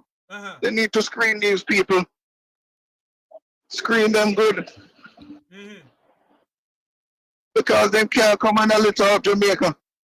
Jamaica have their own problem. And them pastor here need to start lock up. Why should they lock them up? Because them are the pure wrongs and ungodliness them are deal with it. What do you mean pure wrongs and ungodliness? If the people, listen to me. I said in my program yesterday, you know, if you want to make some fast money, go down and pink some Pablos in halfway tree and buy some cloth, bandana your head, and put 20 pencil and 20 ruler in there, and get one kicky drum and beat the drum and get up in a milk basin with some fabulous.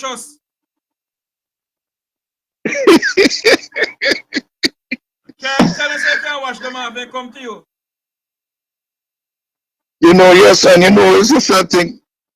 The diaspora, they love road, you know. Well, on a very serious Believe it or not. on a very serious note, though, caller. I mean, your mother need to you know, get her act together. It's addictive, Jeffrey. It's like gambling. Yes. And she need to find God. Enough. There's not enough coverage on that, but it's real. Well, I can tell you one thing, you know, I won't cover it because I don't busy with them. What I will cover is the state of Jamaica's affair. $3 trillion unaccountable for.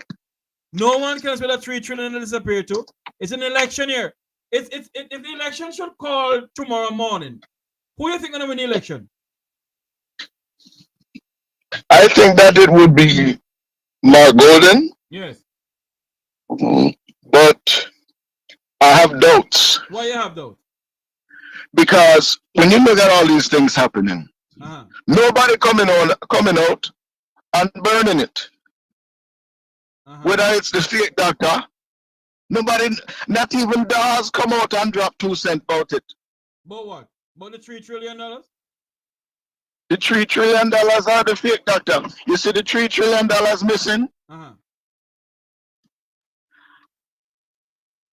That is the reason why I've heard you say it several times. There needs to be an audit, a thorough audit, because it cannot be 2025 now, unless Jamaica full of magician. Well, don't be surprised. And they need to be held accountable. I don't know, I might have to go to Ratty and see what kind of paperwork or what petition we need to sign. But these people keep on milking Jamaica. And then now the poor people of Jamaica show up at them rally and a blow a hand and no. They are supposed to be working for you. They are not supposed to use road and water as a as a means to buy vote. Yes. all vote buying. Second to the order, the vote buying must stop too. I want to read They must something to stop you. sell vote. I want to read something to our viewers and our listeners who are listening to us from around the world in the Eastern Caribbean. Prime Minister Dr. Andrew Holness and the Integrity Commission is set to face off in a trial in October over the report of his financial dealings. Now tell me something now. The same report, the Prime Minister will face off on October 13th in the court over the report on his finance. Why is the Prime Minister taking the IC to court? Caller is still there. Because he wants to be run and strong. He wants to be run and strong. Yeah. That is just plain and simple what it is. But what he doesn't realize is, I am not the smartest man in the world. Uh-huh. But I can tell you this, I am sure the IC have their own lawyers. Mm-hmm. My question is, Andrew Holness, is your lawyer in the same caliber bracket as the IC? Well, Are you just wasting time or buying time? I don't know, my friend. Because this person has to go. This person has to go. Mm. Andrew Holness have to go. Christopher Tufton has to go. Mm-hmm. I just send a hassack. I'm not calling the hospital name. I just get somebody make one hassack for bring to my cousin. So why you not call the hospital name? Yes, it's true. Yes, it's true. Even though them they in the hospital in a bad condition, the hospital packed down. Mm-hmm. I don't want nobody singled about because everybody know that Jamaica health sector is out of work. I get a video call Uh-huh. initially when my cousin begged me for the hassack, right? Yes. Because their foot need to elevate. And the video, it was like a Zingos, the hospital there now. Yes. And you mean to tell me this is what the health minister is allowing the patients to be treated in? Let me say something too, no, and I'm not taking up for anybody. The person who's in charge of the hospitals, you see? Yeah. The person in charge of the hospitals, you see? I think the buck stopped with the minister of health. But every region has a person in charge of that region. Right. Understand though, I don't hear anybody calling the persons who are in charge of that region rather, calling them out their negligence towards the Jamaican people who are patients in the hospitals. Yes, because it is atrocious. Yes. It's almost like we need to knock down all those hospitals and set up some little camps or some trailers or something temporarily. While these hospitals, they need to go rebuild, man, full restoration. This is ridiculous. Well, let's hope that let's hope it's an election year that we're in. We don't know when the Prime Minister don't put on in green clocks and call it and ring the bell. But let's hope that when he do so, the Jamaican people will go out and vote. Because this election is a consequential election. And the soul of Jamaica's democracy relies on the people of Jamaica to go out. That is true. To go out and vote. It cannot be that all they can hear me now vote because everybody the same thing. When the time has come for all of us to put down our differences and vote for the soul of Jamaica's democracy. Because this country Mhm.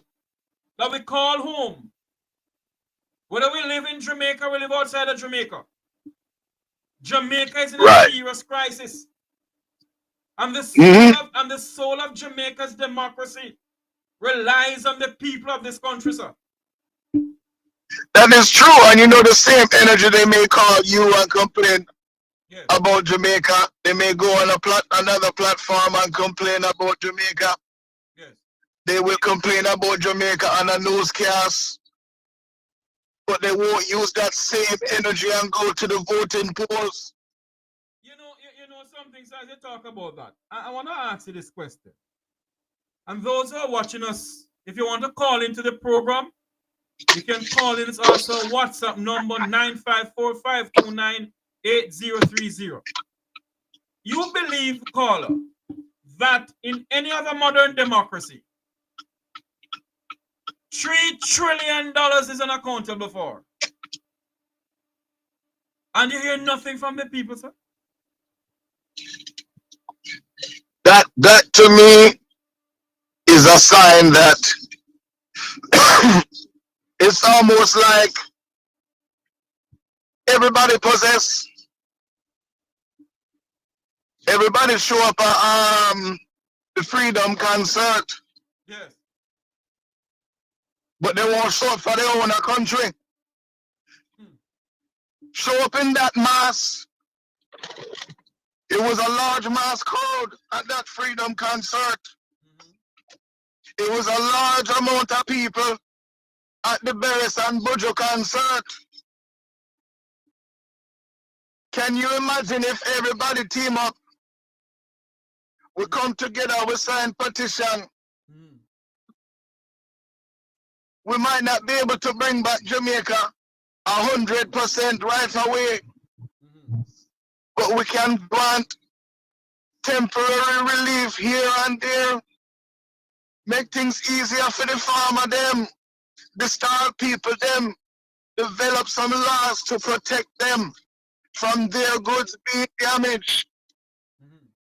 And the whole Jamaica police, anybody who have any bad,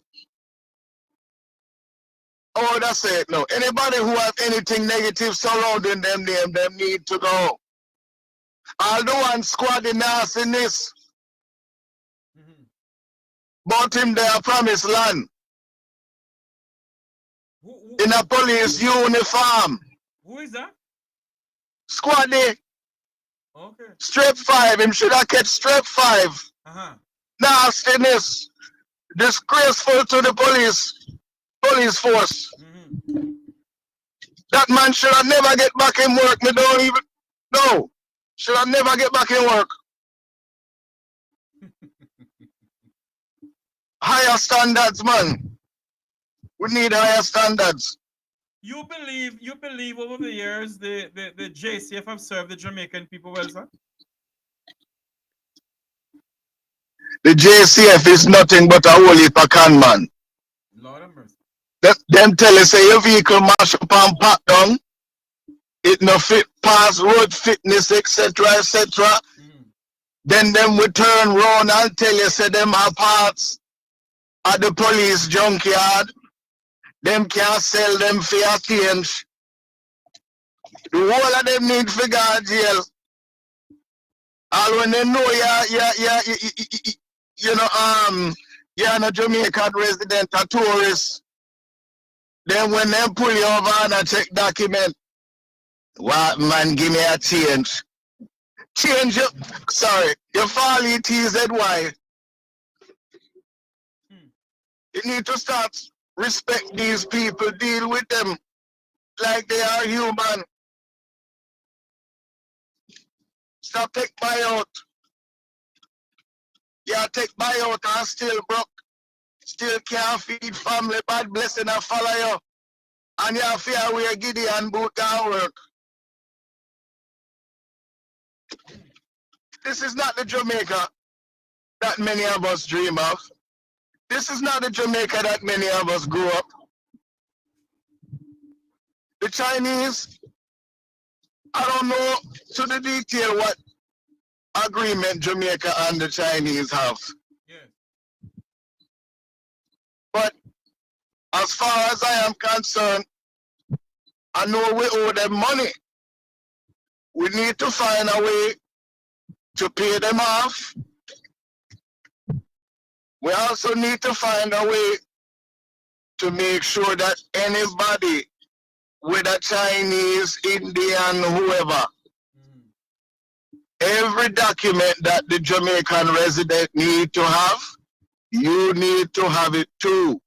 I don't understand what you mean by Whether it's license, some of them people here don't have no license. They need what do you mean gun by that? permit. What do you mean? You mean by immigration? Somebody independently from immigration should Work permit. check to have work permit if they're legal in the country to work. Yes. Because them can't have the Chinese come to Jamaica and work little for nothing to, you know. Same way like them do in America. But not They have them coming. Not only that, you know, sir. When you have the hotel workers who are just getting $2 US an hour, we need to ask the question if the Spanish speaking people are in Jamaica, if they have the relevant documents, relevant papers to be working in the country, sir. Yes. When them pass immigration, did they declare that they were coming here to work? I don't think so. Because that is the thing, you know, if we have a stricter border security, as far as like immigration at the airport, and some sensible people running it, not no bandolo people. I believe that Jamaica's immigration system is slack. There is no accountability there, sir. You are very, very correct. There is no accountability at all. Because it can't be that there is people living in this country who have overstayed and nobody go around to get them. But if Jamaicans are overseas, especially within the Cayman Islands, if you have overstayed in the Cayman Islands, they're going to come for you. See there? Immigration going to come for you. Yeah, the same thing need to apply. Because it's almost like a plantation business happening all over again. Yes. And these hotels, we need to tighten up the laws on them. Well, tighten them up tight. Making sure they're paying their fair share of taxes. And making sure that they cannot import anything that the Jamaica land produce. What do you mean? So if it's already growing at the ground at Jamaica. Hold on. You think Jamaica can dictate to the Chinese who own Jamaica port what to carry and what not to carry? Well, that's why we would have stricter laws. What kind of stricter laws? That's what I'm saying. If we put it in law that they cannot import anything that Jamaica produce, and I'm asking you this question, whether it's potato, fish. I understand what you're saying. But if yes, the Port of Kingston do not owned by the Jamaican government, now the people of Jamaica, can you dictate to these people what to carry and what not to carry, and you don't own the port? Well, I don't know. Like I said before, I don't know the agreement. But if I were to make a change, that would be the first step I would make. Oh. Because you have them already import ice, the dirty ice with roach tonight. You have proof that roach was in it? I have family members who were in question of the brand before it even went public. But we never really look into it until we start looking at programs. And at first, we were thinking, I wonder if one of the politicians them have any ties with that company. Because ice can make a Jamaica and sell a Jamaica. Why we have to import it? You know what I don't understand, sir? When the fire on Hashanine Road between Tinston Pen and that area there, Tinston Pen End Room, when that massive fire was out there where one of the Hazan warehouse got burned out. The ice factory there got serious damage. Why is it that the Jamaican government did not buy some freezer trucks and then buy some, get some freezer trucks to come into the country, get some water and some heavy duty bag or something, and put it in the freezer to freeze ice? Why did they have to? They are not thinking forward. Huh? They are not thinking forward. They are just thinking about what they can get now. They do not care about Jamaica future. Well, they don't care. But this is ridiculous. I mean, if we import in ice, something that simple. That shouldn't be. You have so much people local who can benefit. Well, this is, yeah.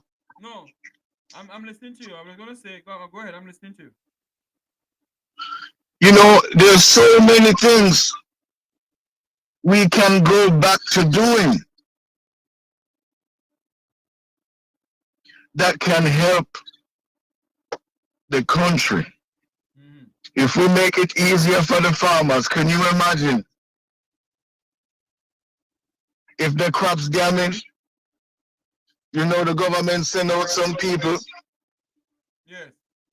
Give them a certain amount. Well, it look like say a estate amount XYZ million worth of your crops damaged. We're going to cut you a check within 15 days. Yeah.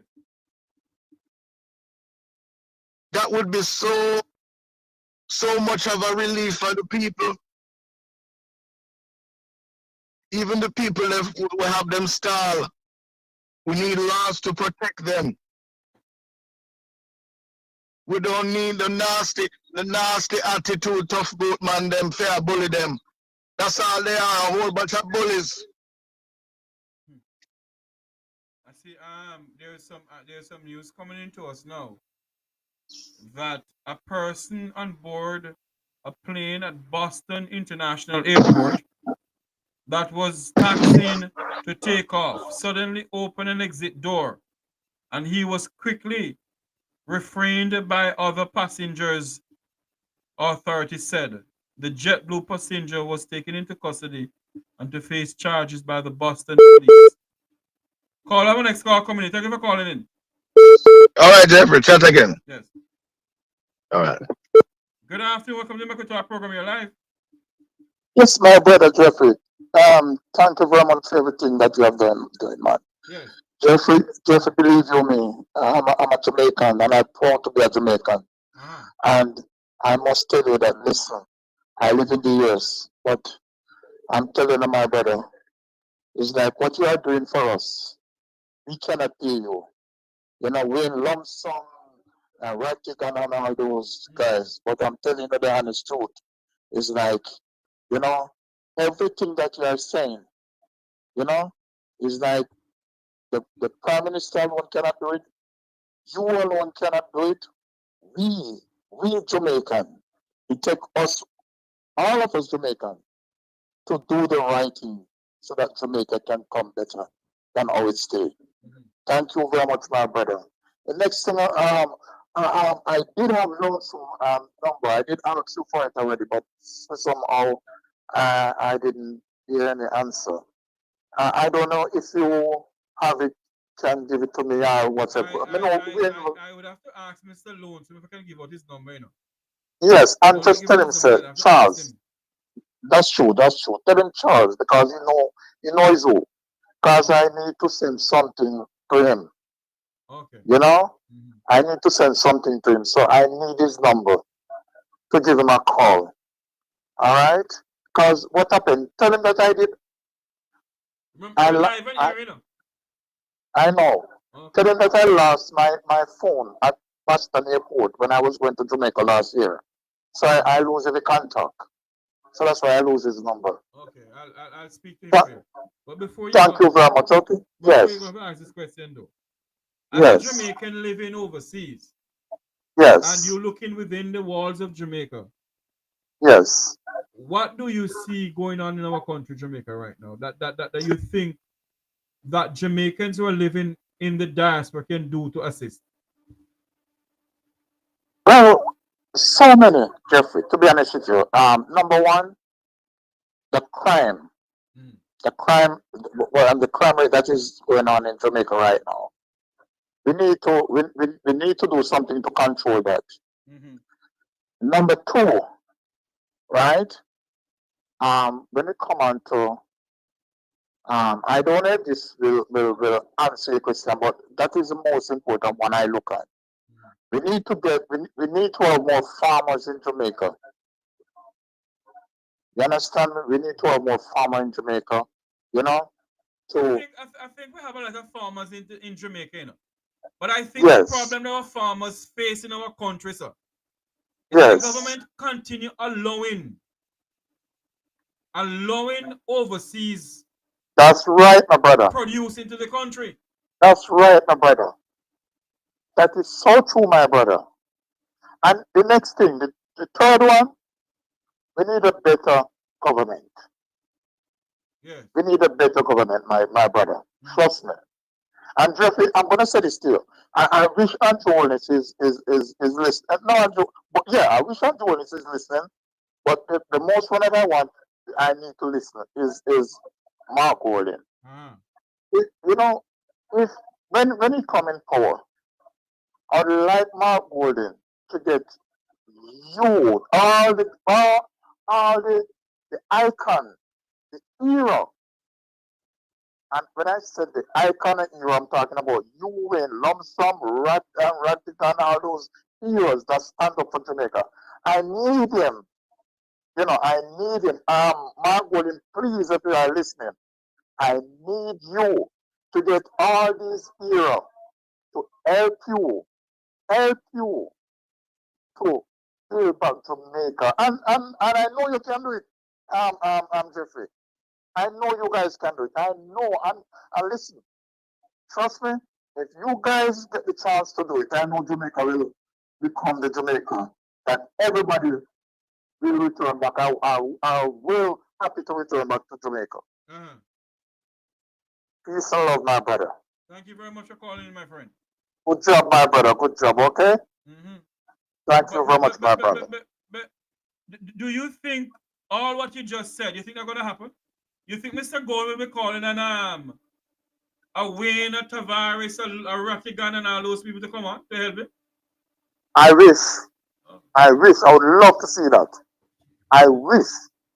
Well, I wish. I can tell you one thing. Yes.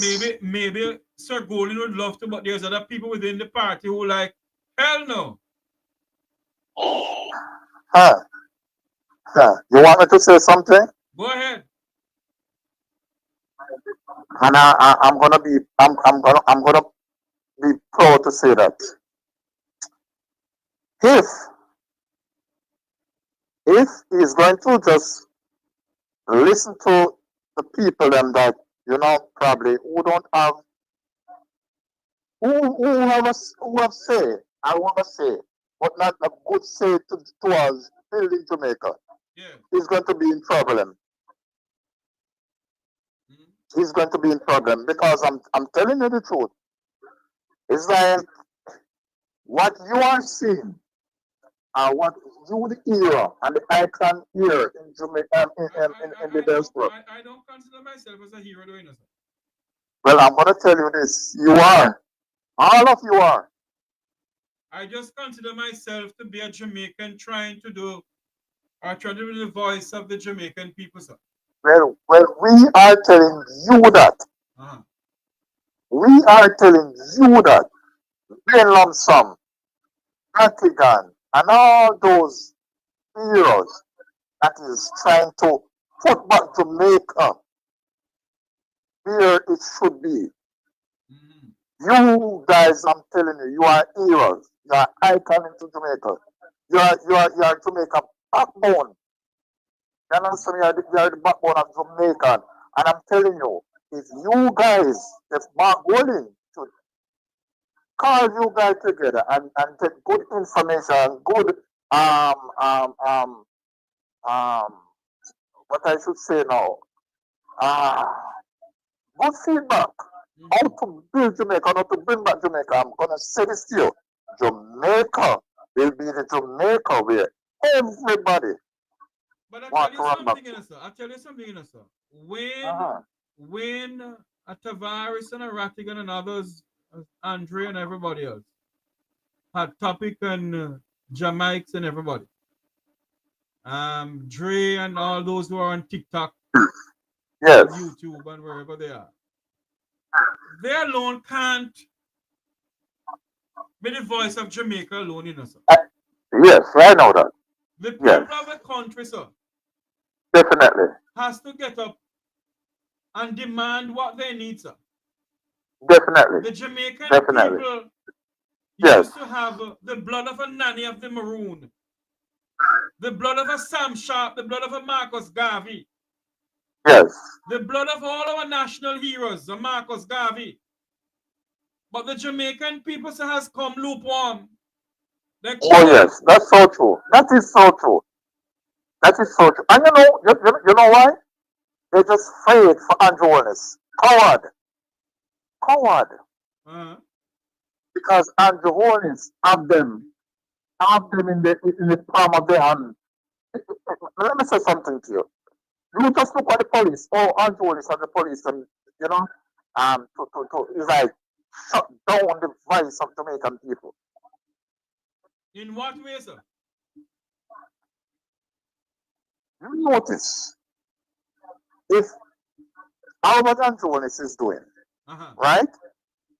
And if a Jamaican should stand up and talk out, yes, so later on then catch him and have to make apology and then probably harass him or whatsoever.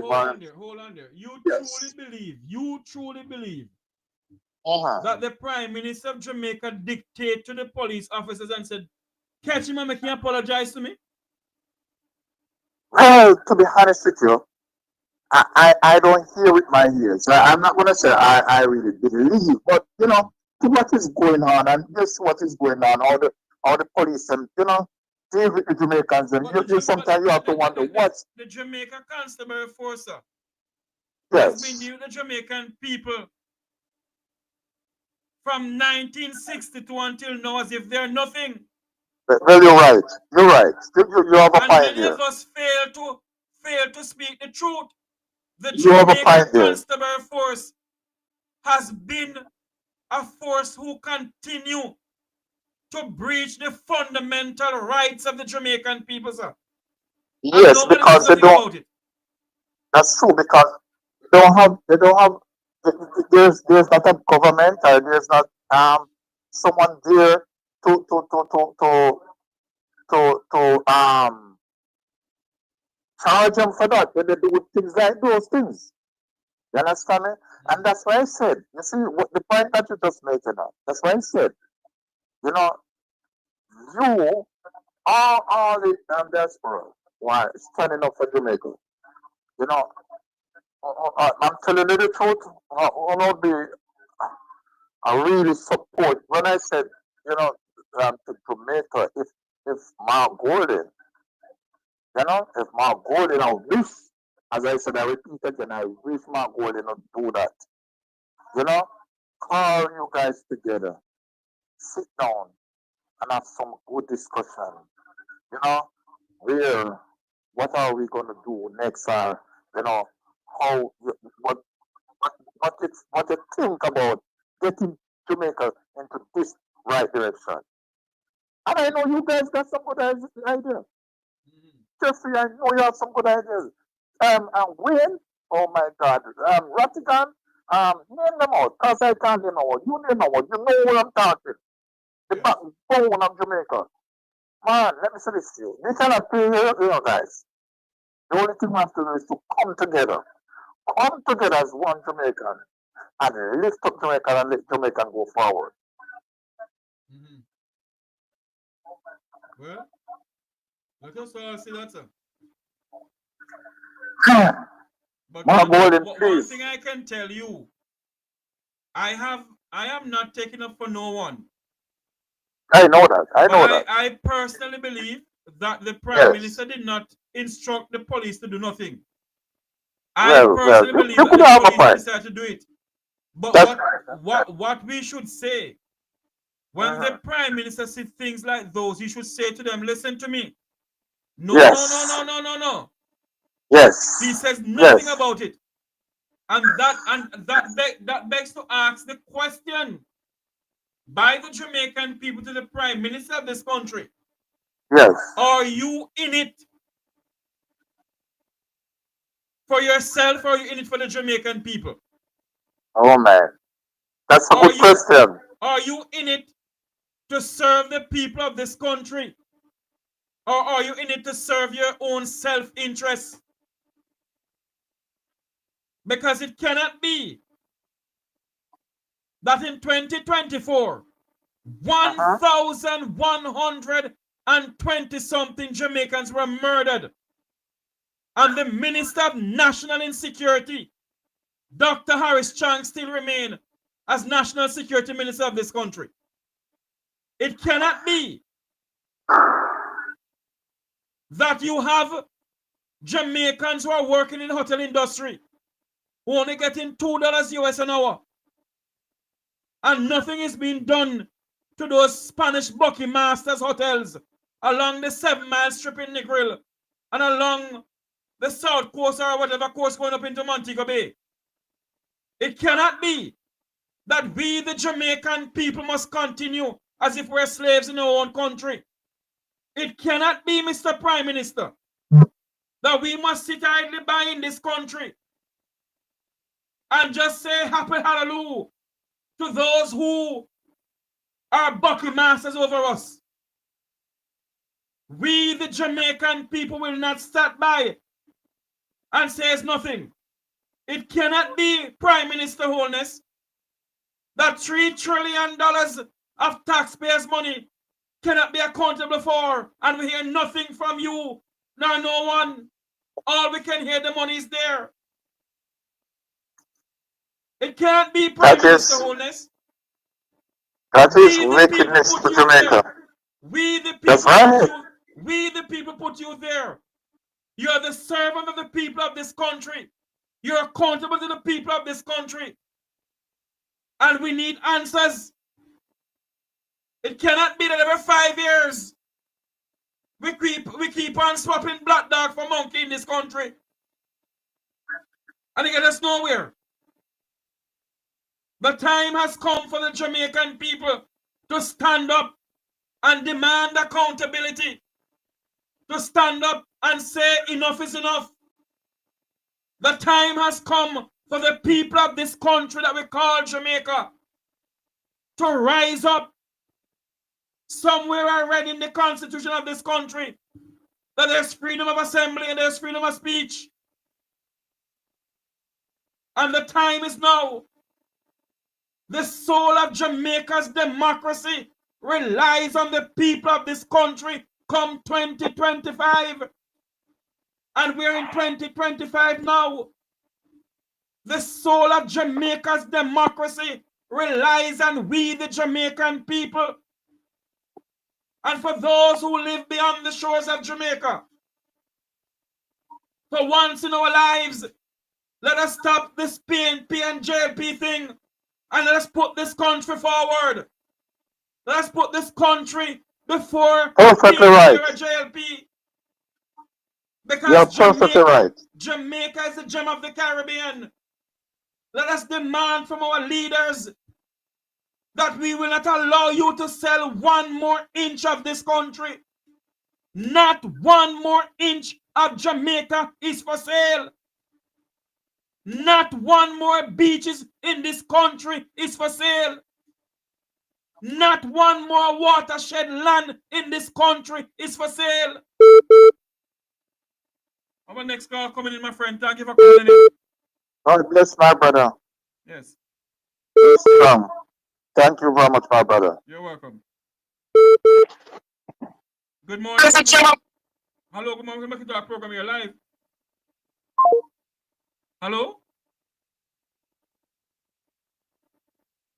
Don't know what happened. The person hung up. The number to call is 954-529-8030. 954-529-8030. That's the number to call into the program.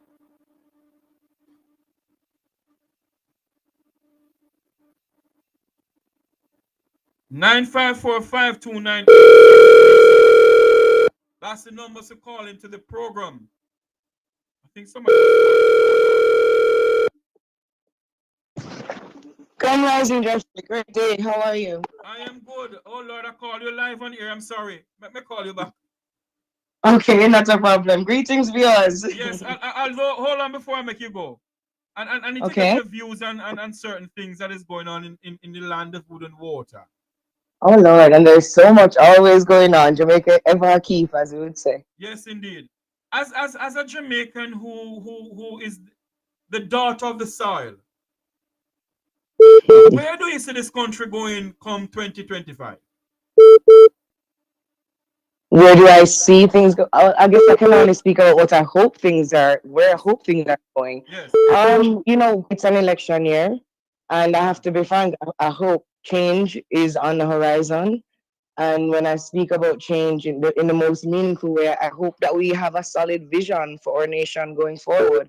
We sing it every day in the national anthem. Give us vision lest we perish. And the sad thing is that I don't think we as a nation have a clear idea of where we want to reach together and how we want to get there. I look at the tourism growth that's being celebrated. And on the one hand, that's a wonderful thing, great, foreign exchange, but at what cost? I look at what's happening with the Maroons. I was recently, on Monday, I was at the festival that they kept where, they were speaking about their sovereign land rights. Right. And, whether it's Maroons or farmers in rural Jamaica, ownership of land is a huge issue for Jamaicans. And we need to really think about that because in a few years, Jamaicans may not be able to afford living in Jamaica. So, there are many things that for 2025, it's an interesting year because it's a year of change. And I hope the Jamaican people seek and demand and support candidates that have a vision. Indeed. Let you and I talk off here. I'm going to come off here anytime soon, so I'll call you back. Okay, absolutely. Blessings. Take care. Bye-bye. Bye-bye. A very good friend of mine. There was a call coming in that I need to call back that person right now. Hold on there for me. Here it is. Let me call back this person here. Number to call in is 954-529-8030. It's also a WhatsApp call. Hello, caller. Please leave your message for. Hello. Hello. Yes. Hello. Hello. Hello.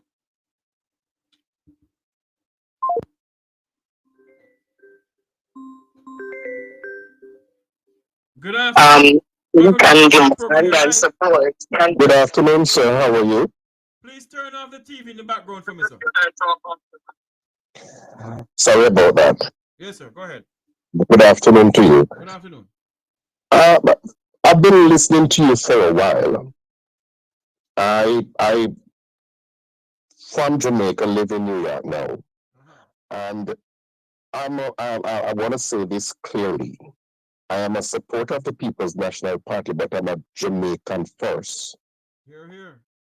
And I support policies, not person. I look at where the country is going in terms of the policies and how it will affect me and my neighbor. That's the way how I look at things when they come on to politics. And I've been looking on this Jamaica Labour Party government. As I said to my friends before, that Andrew Holness have gotten an opportunity of a lifetime in any political atmosphere that you can, party that you can think of. When he became Prime Minister of Jamaica, all the promises that he made, some of them we know that he couldn't have kept. But if he had tried his best to do the things that was at his will to do, Yes. we wouldn't be where we are today as a country. And I say this and I realize that the media houses in Jamaica is doing a great disservice to the people of Jamaica. And until the people of Jamaica get up and realize that this is not about PNP and JLP, but this is about the country that we love so much, that have so much potential, but been holding back because of the politics of the day. I am looking, and I am looking very keenly. I'm listening to the policies of the People's National Party, because ain't no party gonna make me love them more than how I love Jamaica. And at this time, I am seeing where the People's National Party is beginning to get back the sense where Michael Manley have found this party and the values of Michael Manley start to come back to the forefront. So I am saying to all the length and breadth in Jamaica that the time is coming. The Andrew-led administration is on the last bat, and the ricket is about to go to the People's National Party. We will see when the time comes and we call a general election. Have a wonderful day. Hold on, man. You can't run left me, sir. Okay, Mr. Jeffrey, I'm still here. Hold on there for me. May I ask you a question? It sounds like it could be my dad. You are a well-rounded Jamaican from in the 60s coming up, that's all? No. I may sound like I'm old, Jeffrey, because I have the flu. I'm just in my 40s. Oh, I'm older than you then. Yes, you are. All right. Let me ask you this question. There was a young Jamaican coming up, though. At this consequential time in our country's history, wherein they're calling for constitution reform and so on and so forth.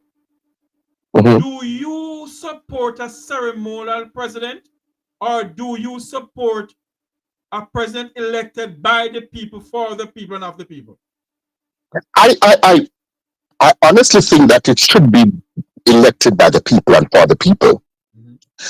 But can I take the conversation a little bit further? And I don't want to hold up too much of your time. Constitutional reform is a very serious thing, as it have to do with our country and the democracy of our country. Now, the way that they are doing the constitutional reform now, I can't see how it is going to be good for the Jamaican people. It is good for the politician, but not the Jamaican people, because I am not seeing where they are giving the people any opportunity to be a part of the process, to consult with the people and have an idea where the country, I mean, you're not going to get everybody in the country on one page, but as a politician, you should have an idea of where the country are after you make the consensus with the people to find out what the people really want, because you are the servant of the people. Malawi fought, all they are bringing forth, they're trying to bring the constitution in two different parts. You have to ask yourself, who does it serve?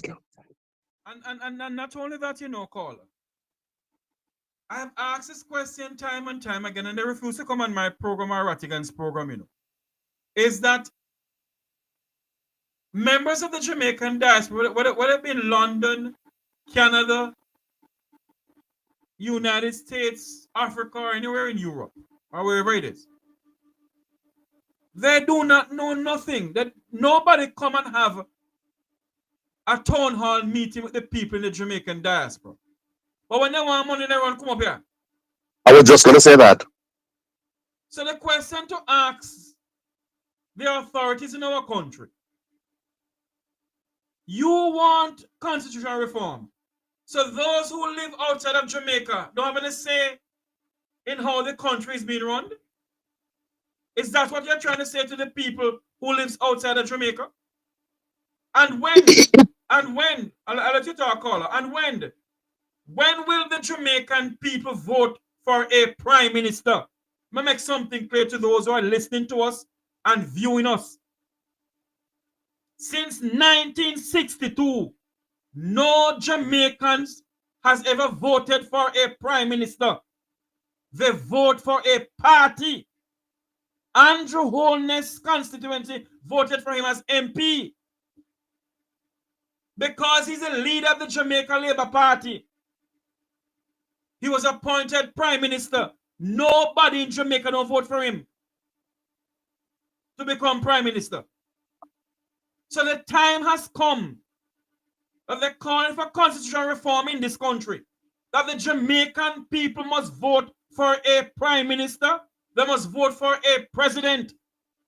By the people, of the people, and for the people. We demand that we vote for a prime minister and a president. Pastor Ricky, good afternoon to you. Go ahead, caller. I share a different point of view with you, Jeffrey, and I tell you why.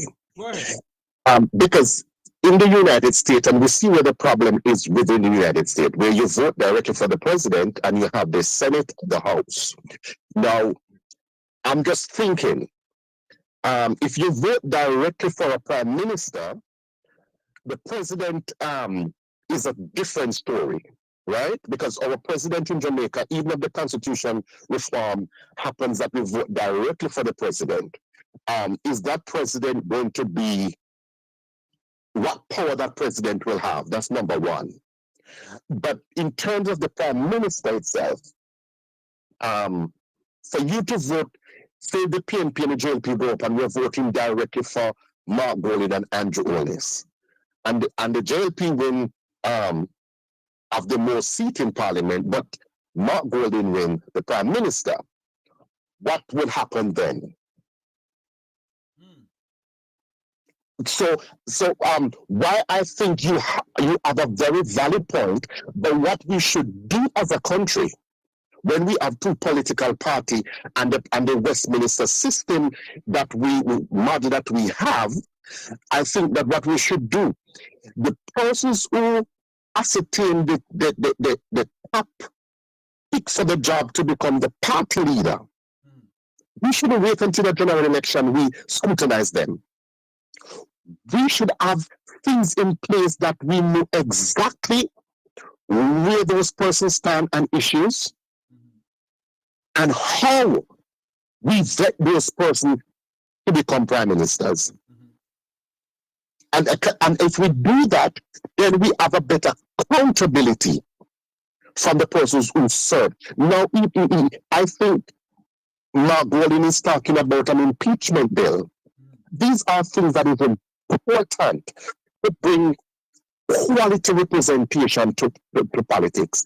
Because if you know that you can be impeached, you're not going to put your hand in the cookie jar. But you know something, to caller? Uh-huh.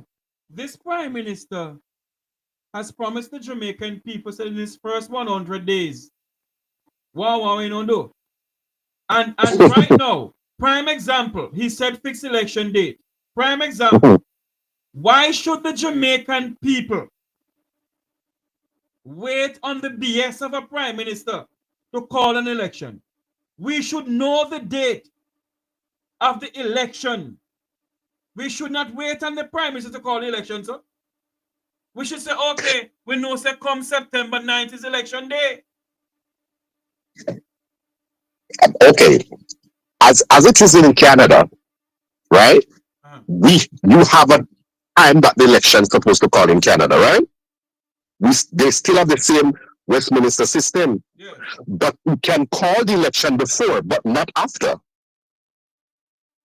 The thing that is happening with Jamaica, we have a Westminster system that we have from a long time, and it is with the prerogative of the Prime Minister today, where he think he or she is, the readiness of the party to have a general election. So I really, as a Jamaican, don't have a problem in that if the governing of the country is working properly. The problem that we're having with this Prime Minister, and let us not forget who this Prime Minister grew up under. And I'm going to say this clearly. You mean the man who said, I'm the only dad in this party, all the rest okay. So let us not forget the reason why we're getting what they voted for. So when people are making a big noise, let us not forget what the Jamaica Labour Party stands for. Yeah. My disappointment is that the PNP, Portia Simpson Miller, have given her life to this country. She had made the greatest contribution because it is within her administration she seems to tackle the debt of Jamaica. And a lot of people don't give her the props that she deserved. And we forget, and the backs of Portia Simpson Miller ensure that, listen, the Bruce Gordon administration couldn't pass nothing with the IMF.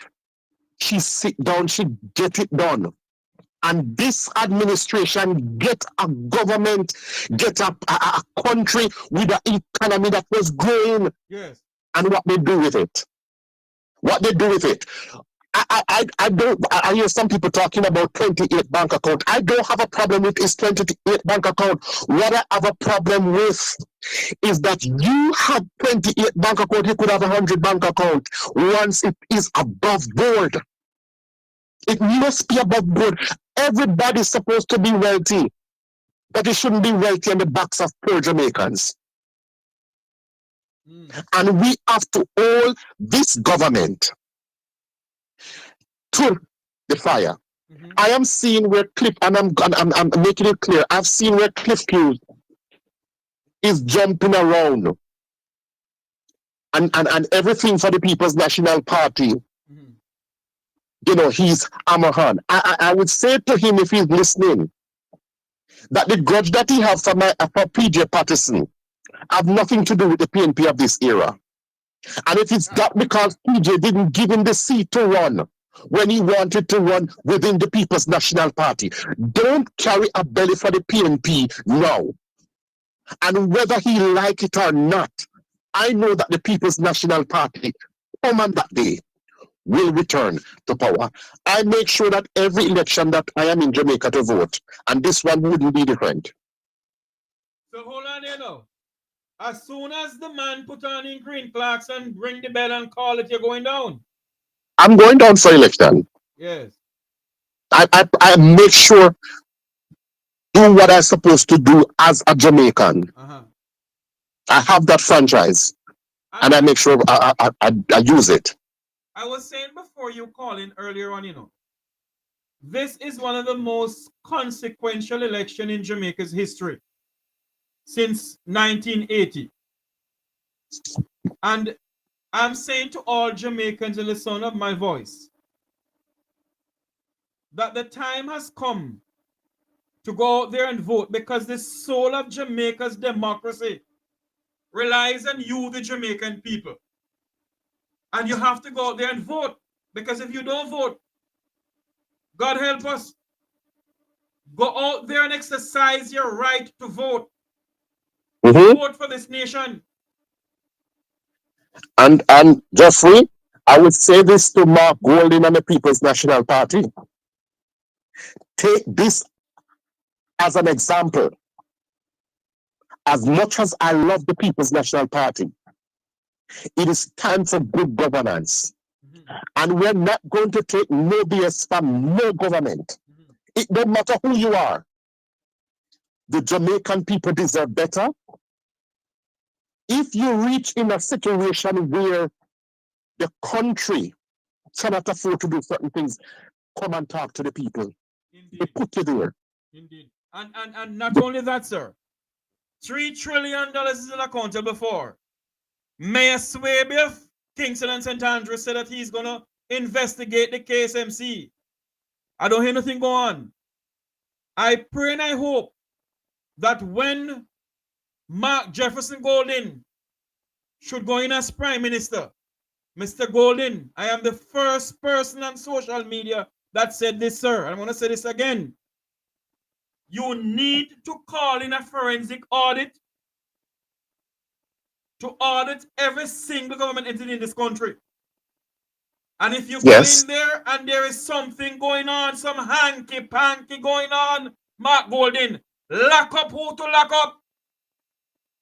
Don't play no goody two shoes. Enough of this goody two shoes in this country. Do what Portia did to Pernell Jazz. You mean to Jack Smith? Yeah, Jack Smith, sorry. We have to reach to the place. The Integrity Commission is another bite of it. I am not a lawyer by profession. But my layman understands. Hold on for me. Jamaica's my good friend. How you doing, man? Give me a call when I finish. Thank you for joining the program. Go ahead for me, caller. But my layman understanding is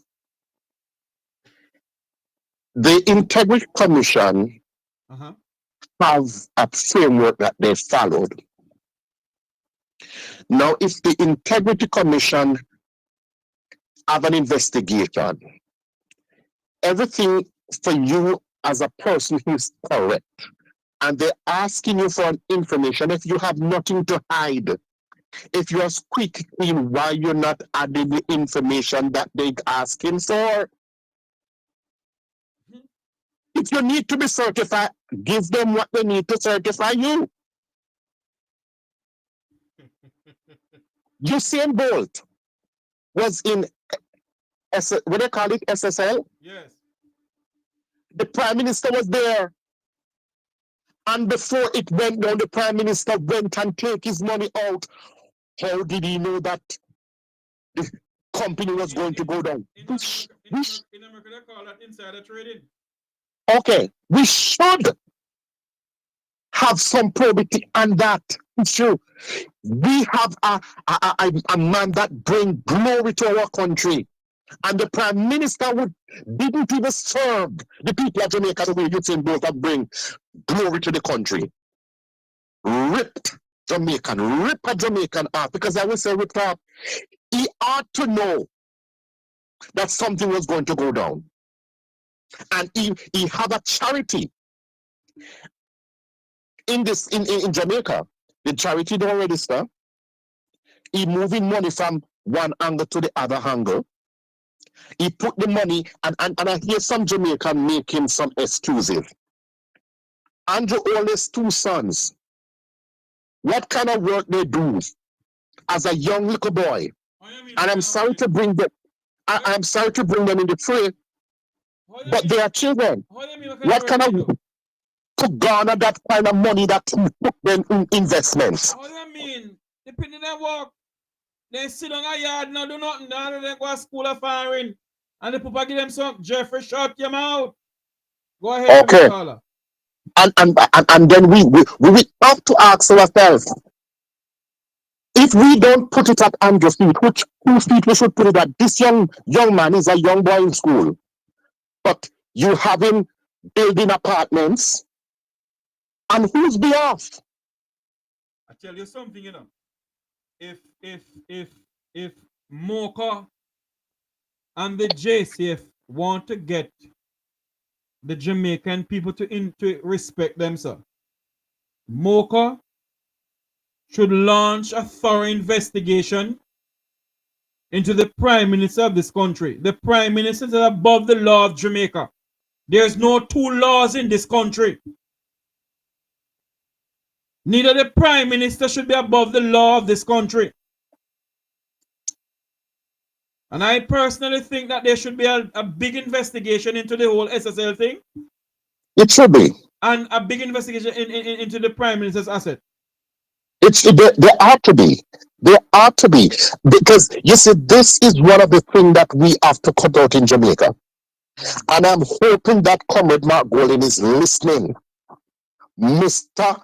Prime Minister in waiting, I am begging you, whenever you form the next government of Jamaica, all the persons who you are putting into ministerial position, sir, I am asking that you ensure that you have a watchdog to make sure that they don't take no money. Because we cannot afford it. One thing I can say, no caller. If and when Mark Golding become Prime Minister of this country, and any hanky-panky going on, the Mek Wi Talk program will be the first to call them out. Hello, We know that the news media. I listen to Ian Jackson Miller, you know. And I tell them, Andrew, well, this can't stop me from coming to Jamaica when I'm coming there. Neither me can't stop me from coming nowhere. So I listen to Ian Jackson Miller, and you could hear. I have never heard none of these news media people explain things for Andrew Holness. Or they explain this stuff for Andrew Holness for PJ Patterson, for Portia Simpson Miller. Never. You could hear the biasness. And I know that the news media, CVM, owned by a well-known supporter of the Jamaica Labour Party. So we know. Who owns CVM now? Mike, isn't Michael Leachin still on CVM? He doesn't own it anymore, sir. Okay. He sold it. But it is surprising that we are not seeing that the news media not doing the jobs as they used to do before. And that is why, that is why I encourage all my bloggers who talk to me and who may not talk to me, who like me and who may not like me. Go and do some investigative journalism. And when I say do that, I mean do it. Because the news media in our country not doing it. And gone were the days when the late Wilmot Mutty Perkins was alive. When Mutty used to do investigative journalism. He used to. These people don't do it anymore. It leaves up to us who is on social media. I know I do it. I know Ratty can do it. I know others do it. But there's some on it who don't do it. Who come on social media and just that kind of damn nonsense. So it's for us now to do some investigative journalism and put it out to the people, the facts, and show the people what is going on. Because if we don't do that for this country that we call Jamaica, the gem in the Caribbean, the piece of rock in the Caribbean Sea, then who will? And if we don't sell it for this country, who will? When will they do so? And if it's not now, then when? Go ahead, caller, because I chat too much sometime. You go ahead. Mr. Jeffrey, I know that I have never bet on a political party and lose. And when the PNP was going to lose, I said they were going to lose. Because at the time, Comrade Peter Phillip, a man that I respect and revere, but you got to understand, and this is one of the things that was affecting the PNP, and I see they growing from that. You have to know where in the sport that you play. Everybody can be captain. Everybody didn't call to be captain. And as you could see, Mark Golding, and that's the difference. If you see where Mark Golding took the party from, everybody was betting against him. I said to some of my comrade friends, I said, give him a chance. He may not have the energy that you're looking for, but give him a chance. You have people now talking about Mark Jefferson Golding now because they see where he's going. A man that's intelligent. His father have given significant service to Jamaica. One of the questions that I want to pose to Jamaicans, it is surprising that you're holding the leader of the opposition at a different standard from a minister of government. Now, Matthew Samuda, if I'm wrong, correct me, is a British-born citizen, Yes, he said so. but serving in our parliament. I don't think he can give his birthright back to Britain. But hold on there for me. And some of the people who are talking on social media, that's what I say now. We who call ourselves the people defender who stand up for the people of this country must do some proper research.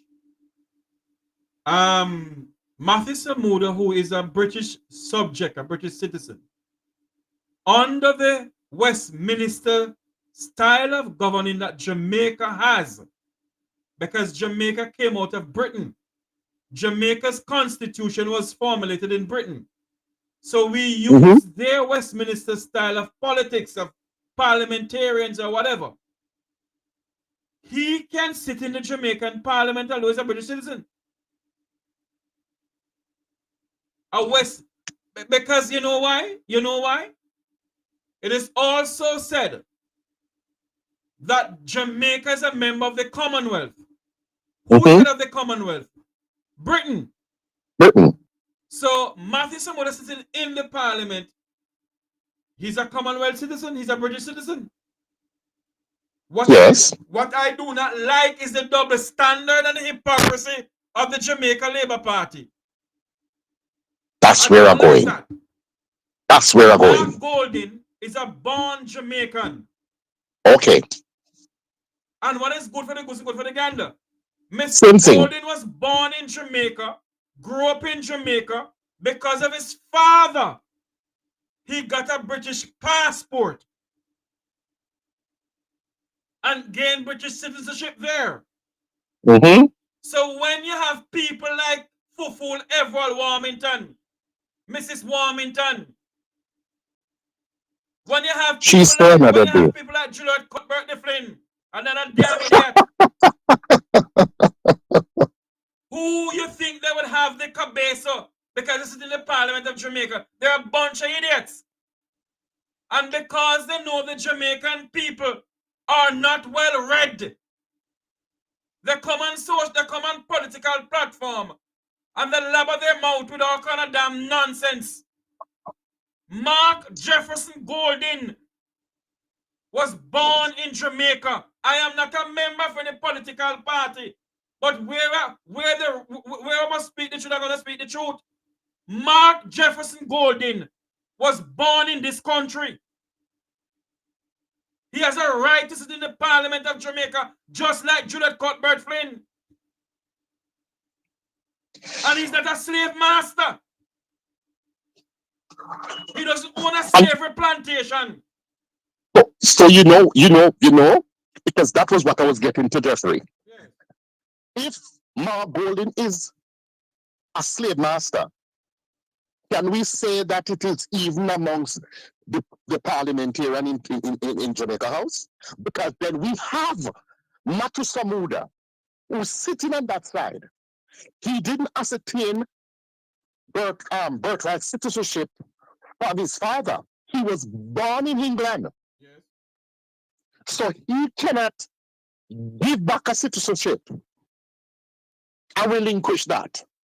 So if we should have the conversation that they were having, as according to who supposed to sit in parliament, let us have the conversation.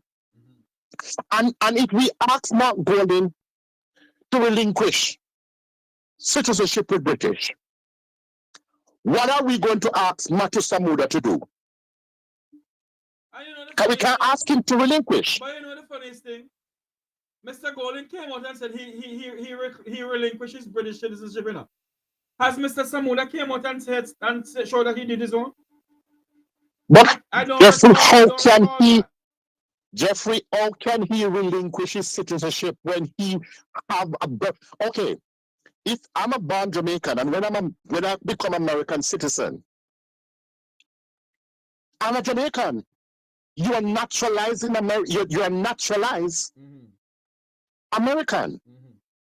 You cannot get back a birth certificate to America if you're born here. So how could you relinquish? And we're having the conversation because the Jamaican people allow this government to take them for a food. We understand that under the Westminster system, and because we were part of Britain, and how the Constitution was formed, that you could be a part of the Commonwealth and sit in our government, in our parliament. We understand that. But don't take that conversation, and the news media take that conversation to another level.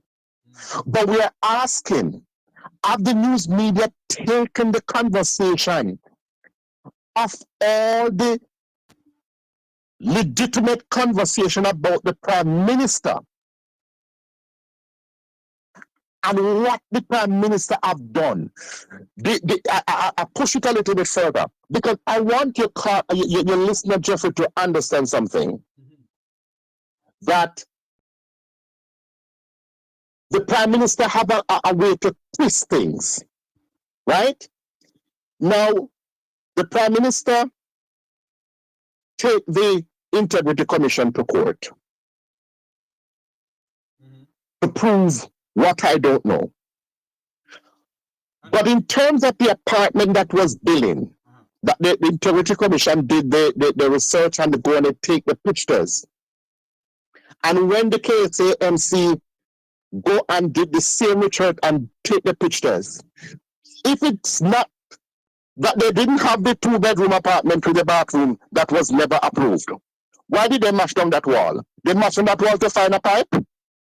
All that big wall that they tear down and fix back, that was done because they want to put new pipes? Jamaican, we have to be more wise than this. And we got to call a spade, no matter what political party because if Jamaica succeed, all of us succeed. Yes. So we have to have the mind to say when something is wrong, it is wrong. And we're not going to sit by and let Andrew Holness become a Donald Trump in Jamaica. It will never happen. And I'm seeing that's where he's going. He's trying to sell Jamaica to the highest bidder, but it will never happen. Because guess what? Jamaican going to rise up, you know. Jamaican going to rise up because they started to realize slowly what part of the Prime Minister is. If this constitution as it is, the framework of this constitution go through Jeffrey, the ordinary Jamaican is in trouble. Yes, it is. The ordinary Jamaican is in trouble because the right is infringed. And that is why I keep on telling Jamaicans, those on my platform who come on my platform, when you see me running something and see me bringing a live feed to you about something, you may see the Prime Minister say, no, do not get second-hand information. Get the first-hand information. Listen to what he's saying and pick sense out of nonsense. When you see the Minister of Constitutional Affairs, Marlene Malou Forth, comes on the program or on a platform to speak on a live feed, do not come off. Listen. I can pick sense out of nonsense. They have gone around this country, according to them, about Constitution. And not every Jamaican have ever read the Constitution. And that is why we're urging the People's National Party, if they should gain government tomorrow morning when the man call the election, we need to do some serious work when they come on to constitutional reform in this country. Take to the street and the people understand the meaning of a constitution, the fundamental rights that they have. I keep on hearing the former Speaker of the House, Marissa Dalrymple, talking about the Parliament as the highest court of the land. Damn lie. The highest court of the land is the Supreme Court, not the Parliament of Jamaica. Then if the Parliament of Jamaica is the highest court of the land, who the Parliament have to answer to? Who is the check? What is the checks and balance on government if the Parliament is? You know, these people who we put to govern this country of ours, you see? But look, You know, she is.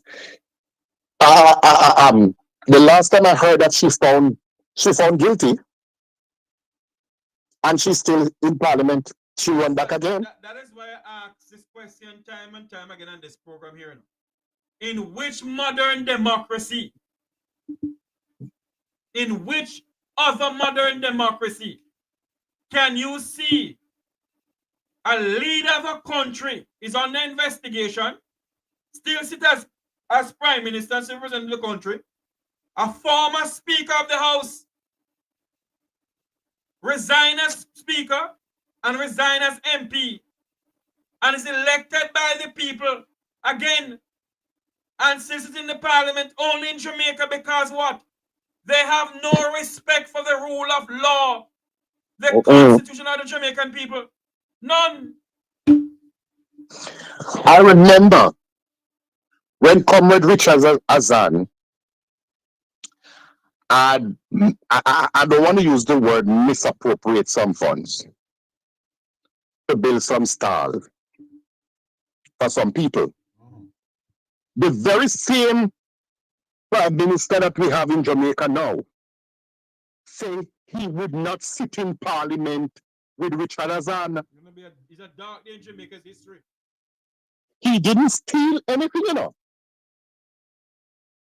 But he said he would not sit there with him.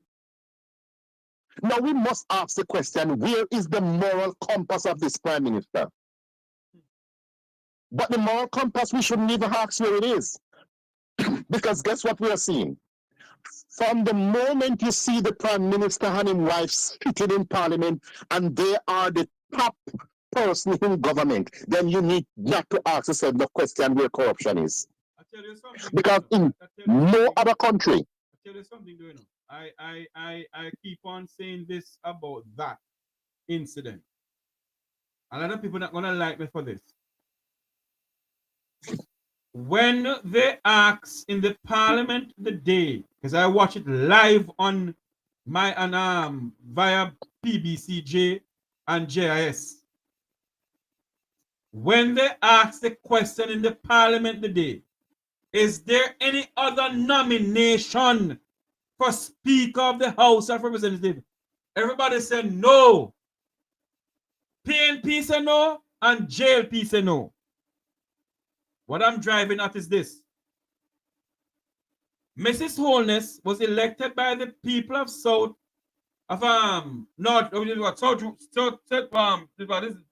East Rural St. Andrew. East Rural. East Rural St. Andrew, yes. As member of parliament. She was elected, or she was selected rather, as deputy speaker when Marissa Dalrymple was there. All right?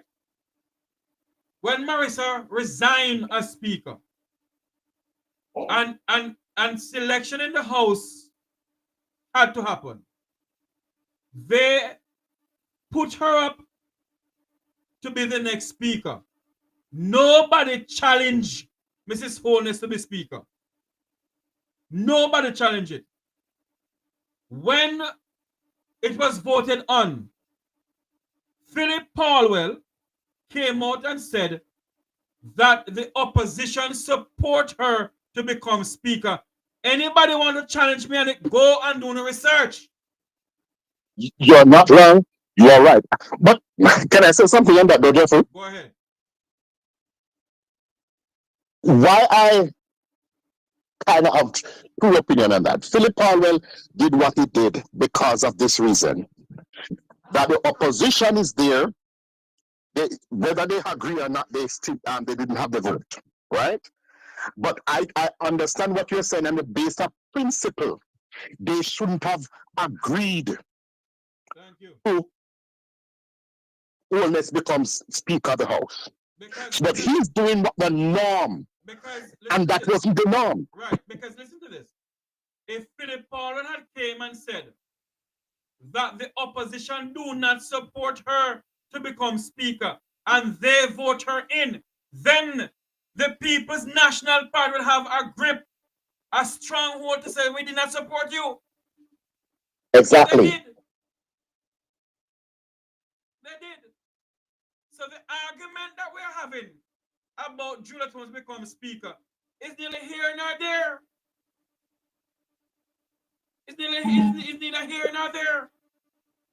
And that's the reason why I am saying to the People's National Party, be principled in your position. Yeah. It doesn't matter who or where. But if you have a principle because of your conviction, stand by your principle. True. You cannot allow because of the norm. And when you're facing a situation that is not the norm. Yes. Caller? This is not the norm. Yes, I have to go now. I have a next call coming in. Thank you for calling in. No problem. Have a wonderful day. Same to you. Good afternoon. Welcome to the Mek Wi Talk call. Good afternoon. Welcome to the Mek Wi Talk program. Chris, how are you doing? Hey, Jeff.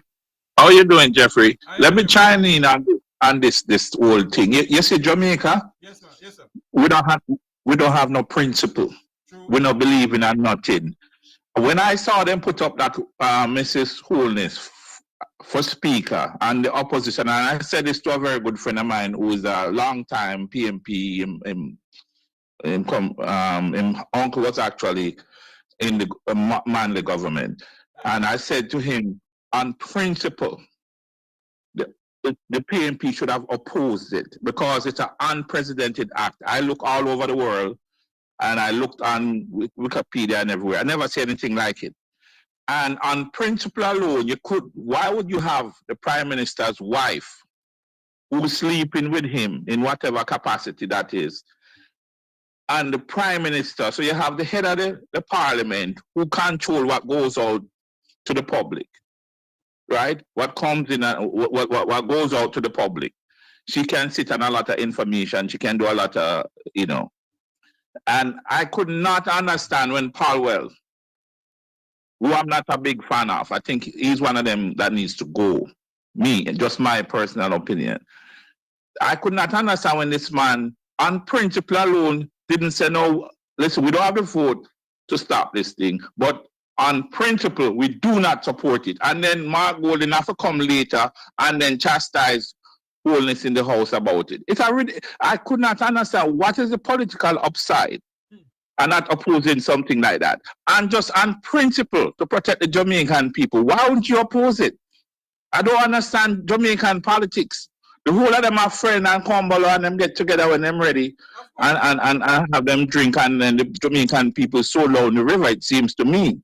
I don't understand this kind of politics. But Chris, a lot of Jamaicans don't understand this, A lot of them in the Parliament are godfathers of the other side for them pitney and uncle for them pitney and kind of thing, I know it's a very incestuous house. It's a very, I know that. I'm not naive to that, but and not only that, Chris. There's a club, a syndicate that they have a club with, where when Parliament, all right, budget coming up now. All right, and when budget come up and have a budget presentation, the last budget presentation, all of them go one place because they don't name, chat, drink, Labour Party, PNP. They sit down and chat and then drink and then go on with their antics. So all when they did a question in the Parliament, they're my friend. But Jeffrey, just as a political strategy, why would you not oppose something like that? Even if you don't have the vote to stop it, you could then come back later and say, on principle, we opposed it. I just don't understand the upside of them going along with this unprecedented thing in the world. To have the man who's the Prime Minister and his wife as Speaker of the House, what can go so? What kind of country we are run? The late Wilmot Perkins, my good friend Chris, said many years ago, before he died, he always said in his program, the center cannot hold monarchy upon the land. This country is becoming a failed state. It's becoming a banana republic. Well, we passed Banana Republic long time, Jeffrey. I mean, it's just some of the time I just watch the things that happen in Jamaica, and I just wonder, You know, what is people seeing that I am not seeing? You understand? We have half of the population who's barely literate. And we have 18% of the students Chris, hold on passing the examination. What kind of country we stumbling along, bumbling along? What kind of country is that? Chris, hold on for me, Chris. Continue talking for about 5 more minutes for me. I got to turn off something here. Just continue talking, please. Yeah. I mean, we're in a world of hurt as a country because it seems principle don't have no place in Jamaica. It seems people don't stand on principle. When I see people call out their mother out of their name, I say when we reach a state where telling a person to go do whatever with their mother is a thing, what kind of society we have? And this is what passes as normal. This is what passes as normal. Well, it's not normal. It's abnormal to behave the way we behave in killing each other the way we do. It's very sad. The politician, most of them is useless, and them is just there to enrich themselves. Bad state of affairs. Anyway, Jeffrey, I'll call you later.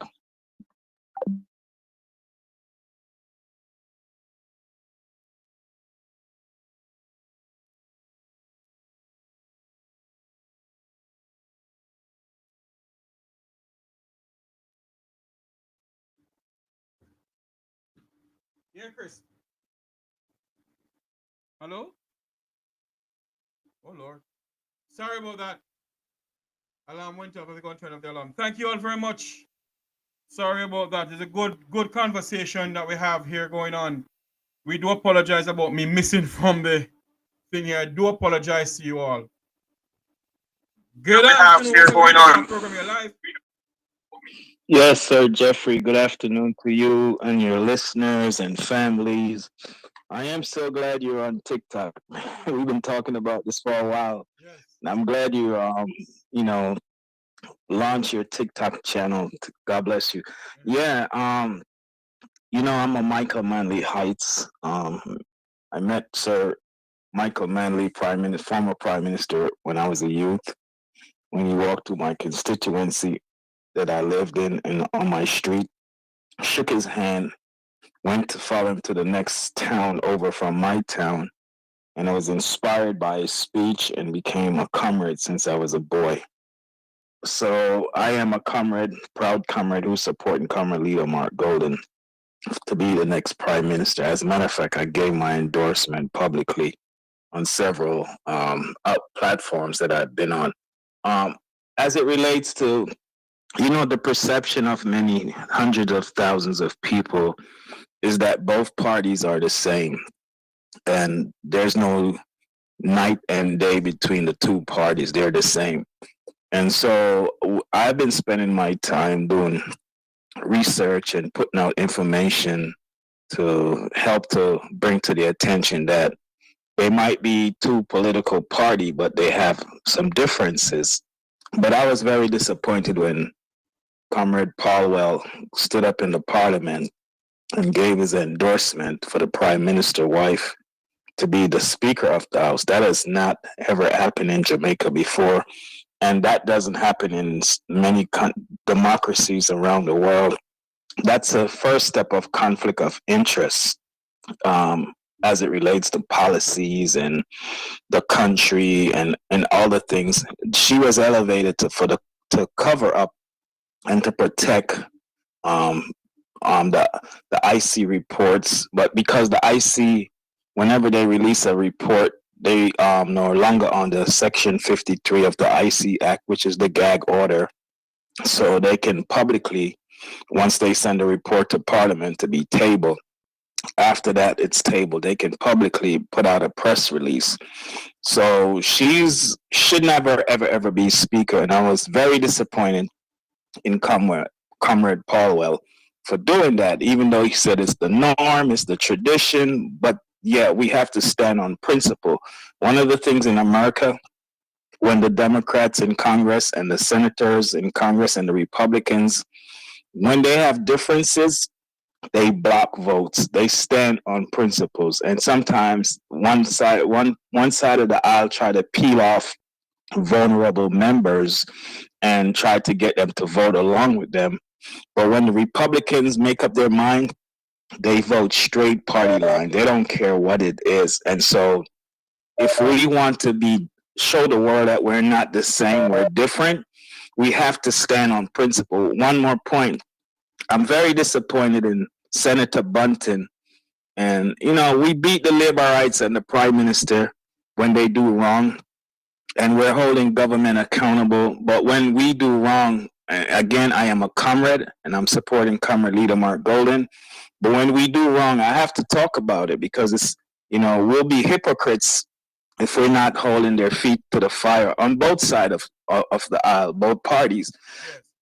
Senator Bunton endorsed the lies of the JCFI command that crime has been reduced. Crime has not been reduced to 1,139. That is a big lie. And when he came out... Hold on for me, Richie. Pastor Richie, I do not know what figure is the former Minister of National Security, Sir Peter Bunton, is using. Maybe he's using something that you and I haven't seen. Why he said crime is down, you know. Well, my friend Rattigan submitted some ATI last year to the JCF. And I hope, Ratti, if you're listening, big up yourself, you will address this Saturday coming on your program. So Ratti got some ATI last year from the JCF, well, right? We all know that the JCF and everybody have been cooking their books in the boat administration. Yeah, but right, can I just finish my point to show why I don't believe Senator Bunton? So Ratti got the ATIs, and he got the documents from the JCF, and in his research, he identified 4 categories of death that they do not report in the regular crime rates. And Rattigan, he said suicidal death, self-defense death, missing persons death, and then the next category is death by investigations.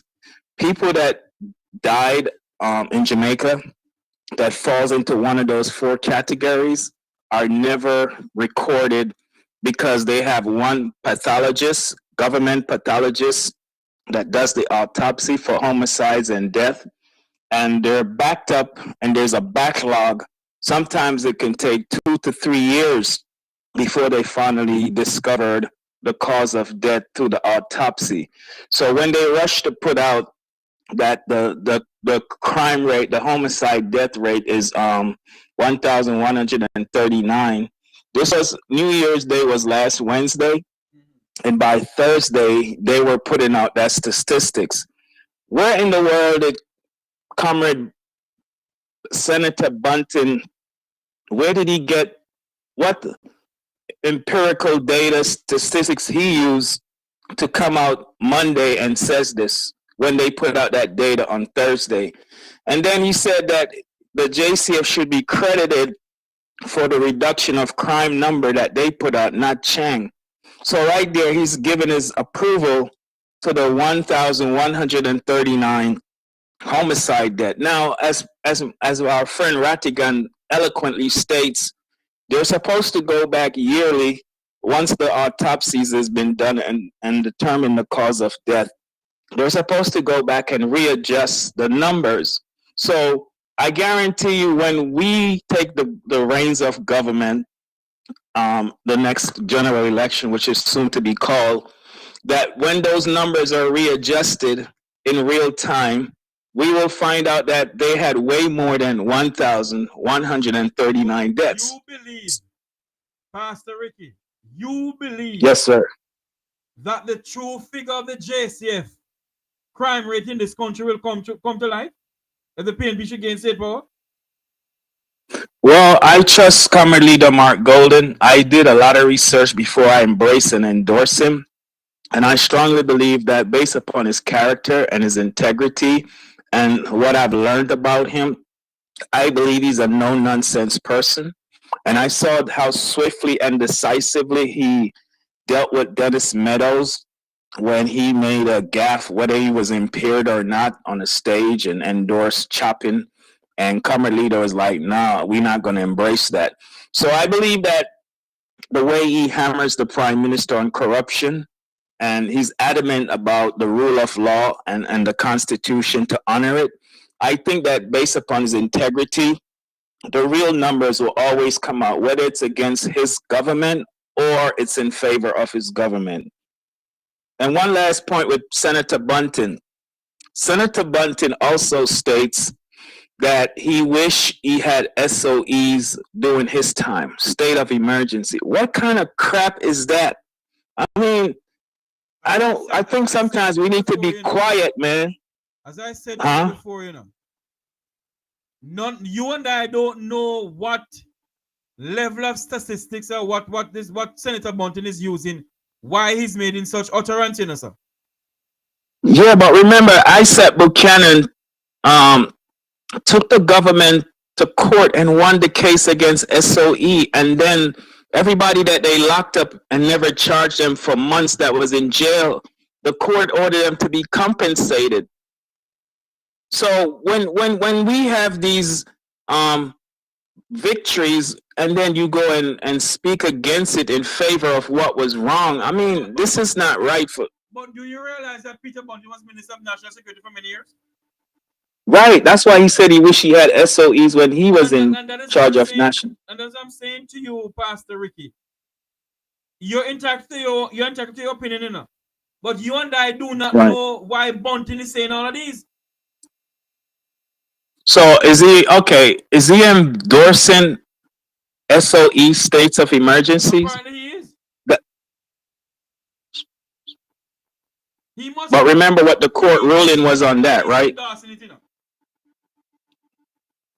Okay, remember what the court ruled with Isaac Buchanan, Comrade Attorney Isaac Buchanan won those cases for those people that was locked up. No, vex with me, you know, like me one person me can't hold back from my mouth. You realize that these people who majority of us is hands and gloves. Jeffrey, shut your mouth. His hands and gloves. You know, I can keep my mouth shut. Yeah, I think you should, man. But anyhow, big up yourself, man. And I just wanted to add to what the conversation was, because, you know, we have to stand on principle as a party. We have to show everybody who's skeptical about the both sides. You know, voting is down from 1962 till 2020. The percentage, I had the figures. I got to find it. I'm going to post it online. Do you know why voting is down? Because the people are what they call voter suppression over the years. People lost interest because they felt like both parties are the same, and this party go in power, nothing changed, it's still the same. Hold on there. If the people believe that both parties are the same, right? How can you and others change the mind of Jamaicans that the both parties are not the same? That's what we're doing. We're putting out deep dive researches. We're on the blog speaking with statistics and data. We're putting out the facts to show that this government is disingenuous.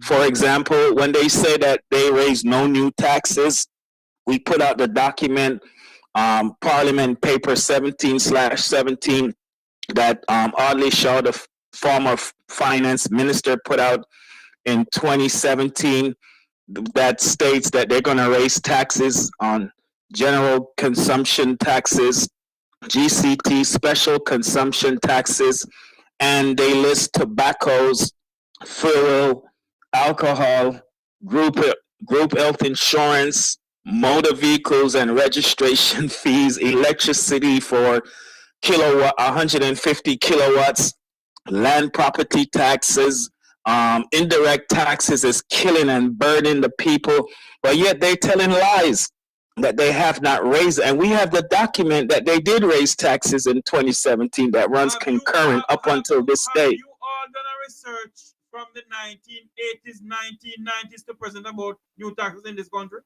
Well, listen, man, we holding this government accountable. The previous administrations are no longer around. This government is lying. Mr. Ricky, hold on. If we are doing research, sir, we have to compare from 1980s, 1990s to 2000. You have a point, but this government is the government that's saying we have not raised taxes and they're lying to the people. Then So how our many job is to governments have done the expose the same lie. thing?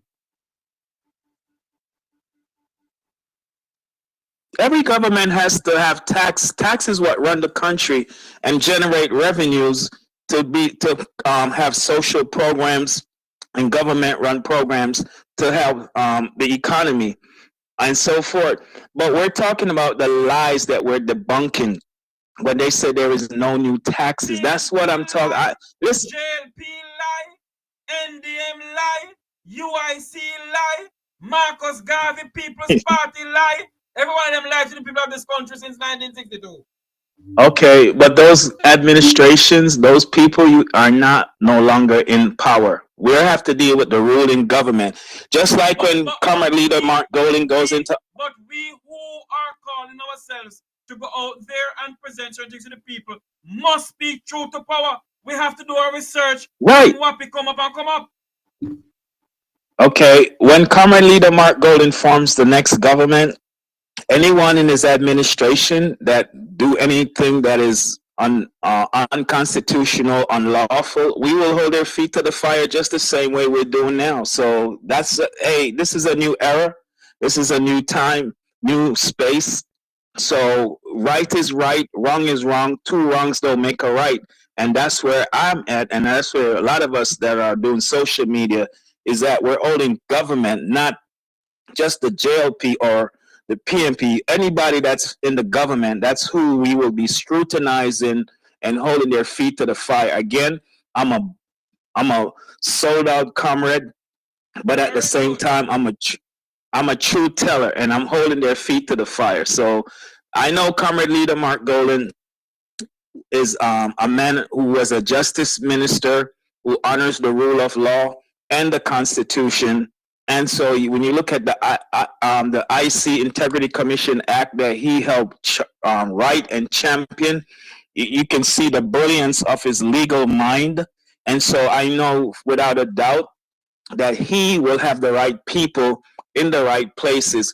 My thing is that if we're going to say we're different, we cannot support what they're putting out there, which we know for sure is 100% lies.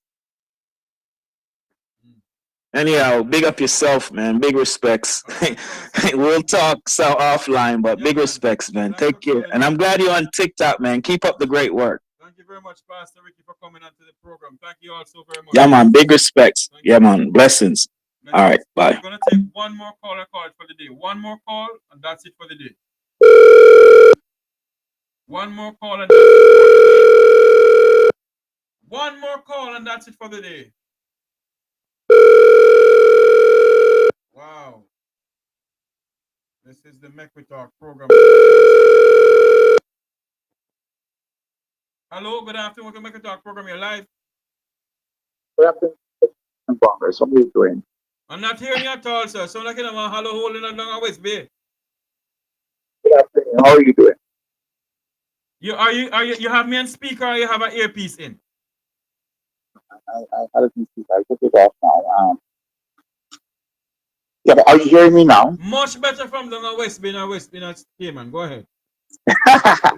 Okay, I'm listening to the conversation and your caller. I have to say hello to everyone who is on your program and who's calling in and voicing their opinion. But as it was in the beginning, so shall it be in the end.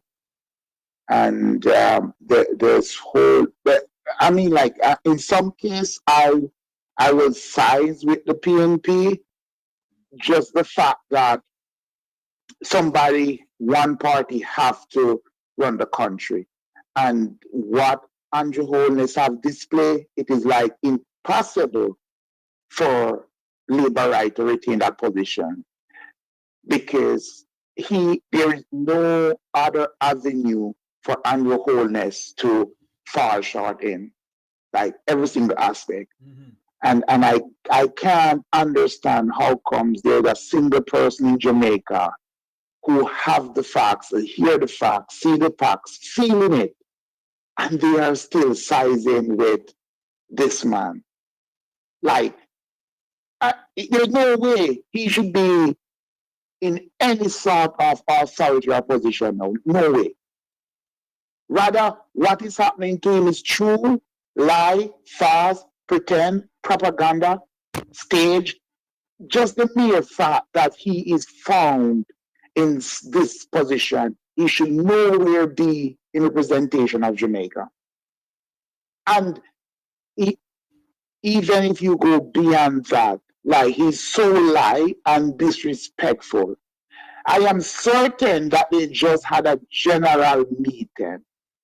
And this man spoke about the economy and how well it is and all that's happening. Knowing that the last 3/4 of Jamaica, the economy have declined significantly.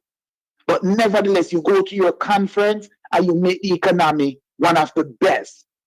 That's a blatant lie again. Like every single word that comes out of this man's mouth is a lie. He's so lying now, to him, lie is true. That's And in yeah, and in support with the House Speaker and Dalrymple coming back in, PNP representative and ministers in the House are sick. No. Hold on there. No. You see, a lot of Jamaicans don't understand certain things. If the people of South Trelawney vote for her to become MP, the people have spoken. He can't do nothing about it. The people, she put back up herself to run as MP. Yeah, but I understand that. I'm not relating to the vote that they have voted for him. That's why I give you the two of them, both the House Speaker and she. They acknowledge them back as their colleagues. That should not be. They should not welcome Dalrymple. No, you should not. You should not publicly greet these people and act as if, what is happening is okay. The House Speaker. How can you second the House Speaker? Like, that don't really make sense. And then, hold on. Let me ask you this question. You're saying to me that Marissa Dalrymple coming back to the parliament as a member of parliament, the People's National Party should have embraced her? No. No. And why is and likewise, the salary increase. No. Remember, the only opposition in Jamaica is social media, There's not the opposition in Jamaica. I'm asking you the question, sir. I'm asking you the question, sir. You're saying to me that Marissa Dalrymple coming back into the Parliament of Jamaica, the People's National Party should never embrace her. No, action speak louder than word. Action speak louder than word. So don't act with welcome and then in words you don't welcome. That's garbage. Action speak louder than word. Don't accept the raise of salary and then say you're against it. That's garbage. Don't accept the House Speaker, then say you're against it. Hold on, man. You run faster than me. Remember, say me, hold on, you're young, you don't run like Usain Bolt. No, hold on a minute there now for me. The question I'm asking you, you're saying to me that the People's National Party should have never embraced Marissa Dalrymple back into the party as MP? Never. All right. Never. Their action should speak. Not saying it in words. Oh, we are against it. No.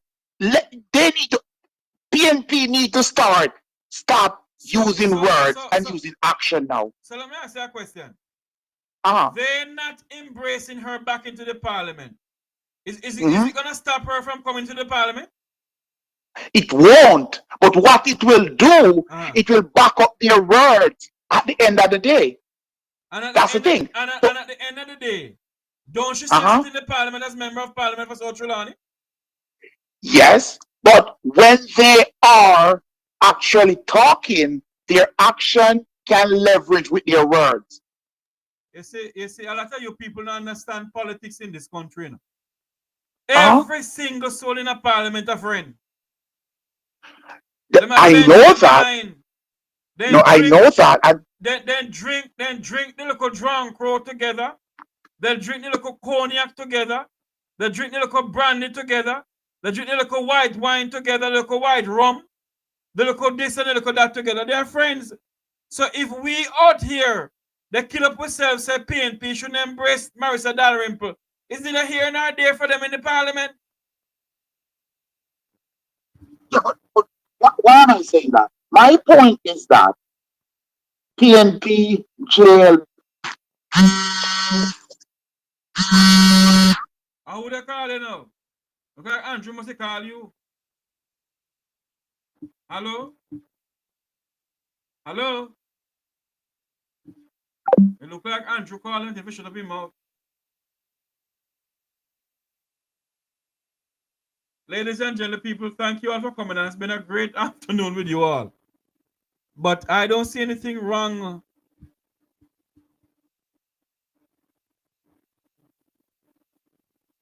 No time about don't have no proof to they are friends. Everybody in the parliament are friends. I know what I know. You don't have no proof, but I know what I know. When they're ready, they sit and they had a drink together. You didn't go to Jamaica, Pegasus, so they go to one place to have their cocktail and everything together. So they can't send a kill themselves over them. Thank you all very much for coming on to the program. Thank you all for being a part of the Mek Wi Talk program. I know many of you don't like when I speak, but so be it. Before I go, I want to play something here before I go. And I want you all to take this in consideration. I got arrested a few times. During the 60s, I went to jail 40 times.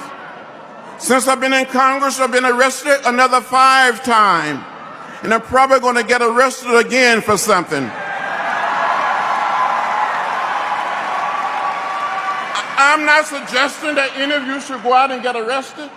But when you see something that is not right, not fair, not just, stand up and say something. Do something.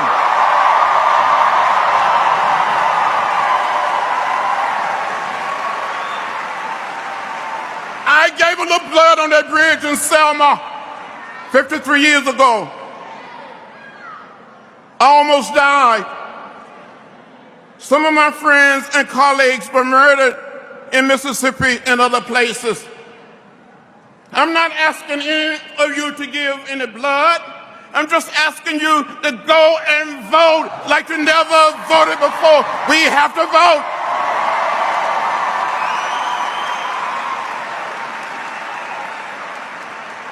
The vote is the most powerful nonviolent instrument or tool we have in a democratic society, and we must use it. Use it. Go out and vote. Let's go out and vote. Go and vote. Yes, Jamaicans, when the election is called, go out and vote like you have never voted before. The soul of Jamaica's democracy relies on you, the Jamaican people. Go out and vote like you have never voted before. Until you hear my voice again, may God bless you. May God bless our island home, Jamaica land we love. Have a great afternoon, everyone. Remember to like, share, and subscribe on the Mek Wi Talk Virus YouTube channel. For those on YouTube, for those on TikTok, share the live feed. Press up on the button, give me some likes and so forth. Thank you all very much for coming on. For those on Jam Talk Vibes Radio, have a great afternoon, everyone. Return to the studios of Jam Talk Vibes Radio. I'm Jeffrey Tavares saying so long. We're very listening, watching from around the world and the Eastern Caribbean. Good afternoon, everyone. I got arrested a few times. During the 60s, I went to jail 40 times. Since I've been in Congress, I've been arrested another 5 times. And I'm probably going to get arrested again for something. I'm not suggesting that any of you should go out and get arrested. But when you see something that is not right, not fair, not just, stand up and say something. Do something.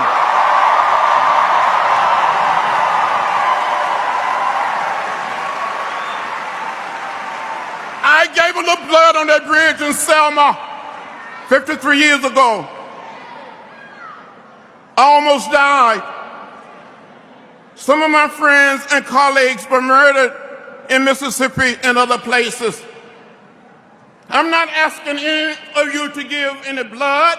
I'm just asking you to go and vote like you never voted before. We have to vote.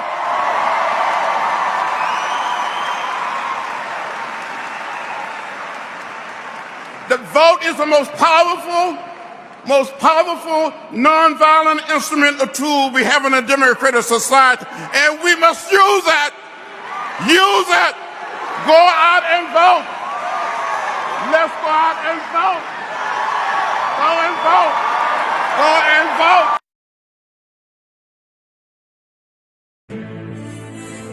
vote. This is Mek Wi Talk breaking news.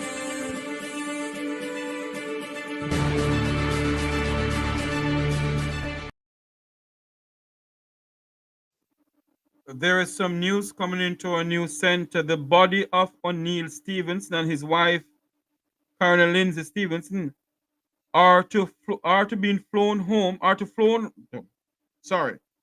be flown home to Jamaica for burial. That's the body of the principal and his wife, who was mowed down in an accident in North Carolina in the United States. Their body is to be flown home for burial. He is the principal of a well-known school in Jamaica. The bodies of the principal and his wife of Repole Primary School in Kingston will be flown home for burial.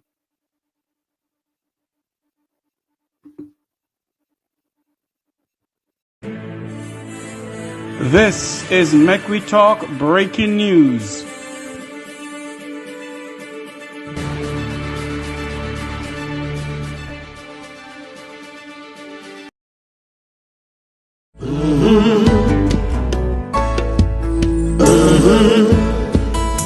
When the game gets rough and this life just seems so tough, Mek Wi Talk, my people, Mek Wi Talk.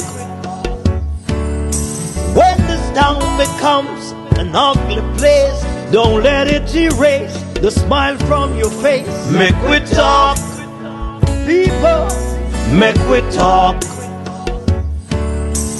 Conversation is the key, a guiding light for you and me.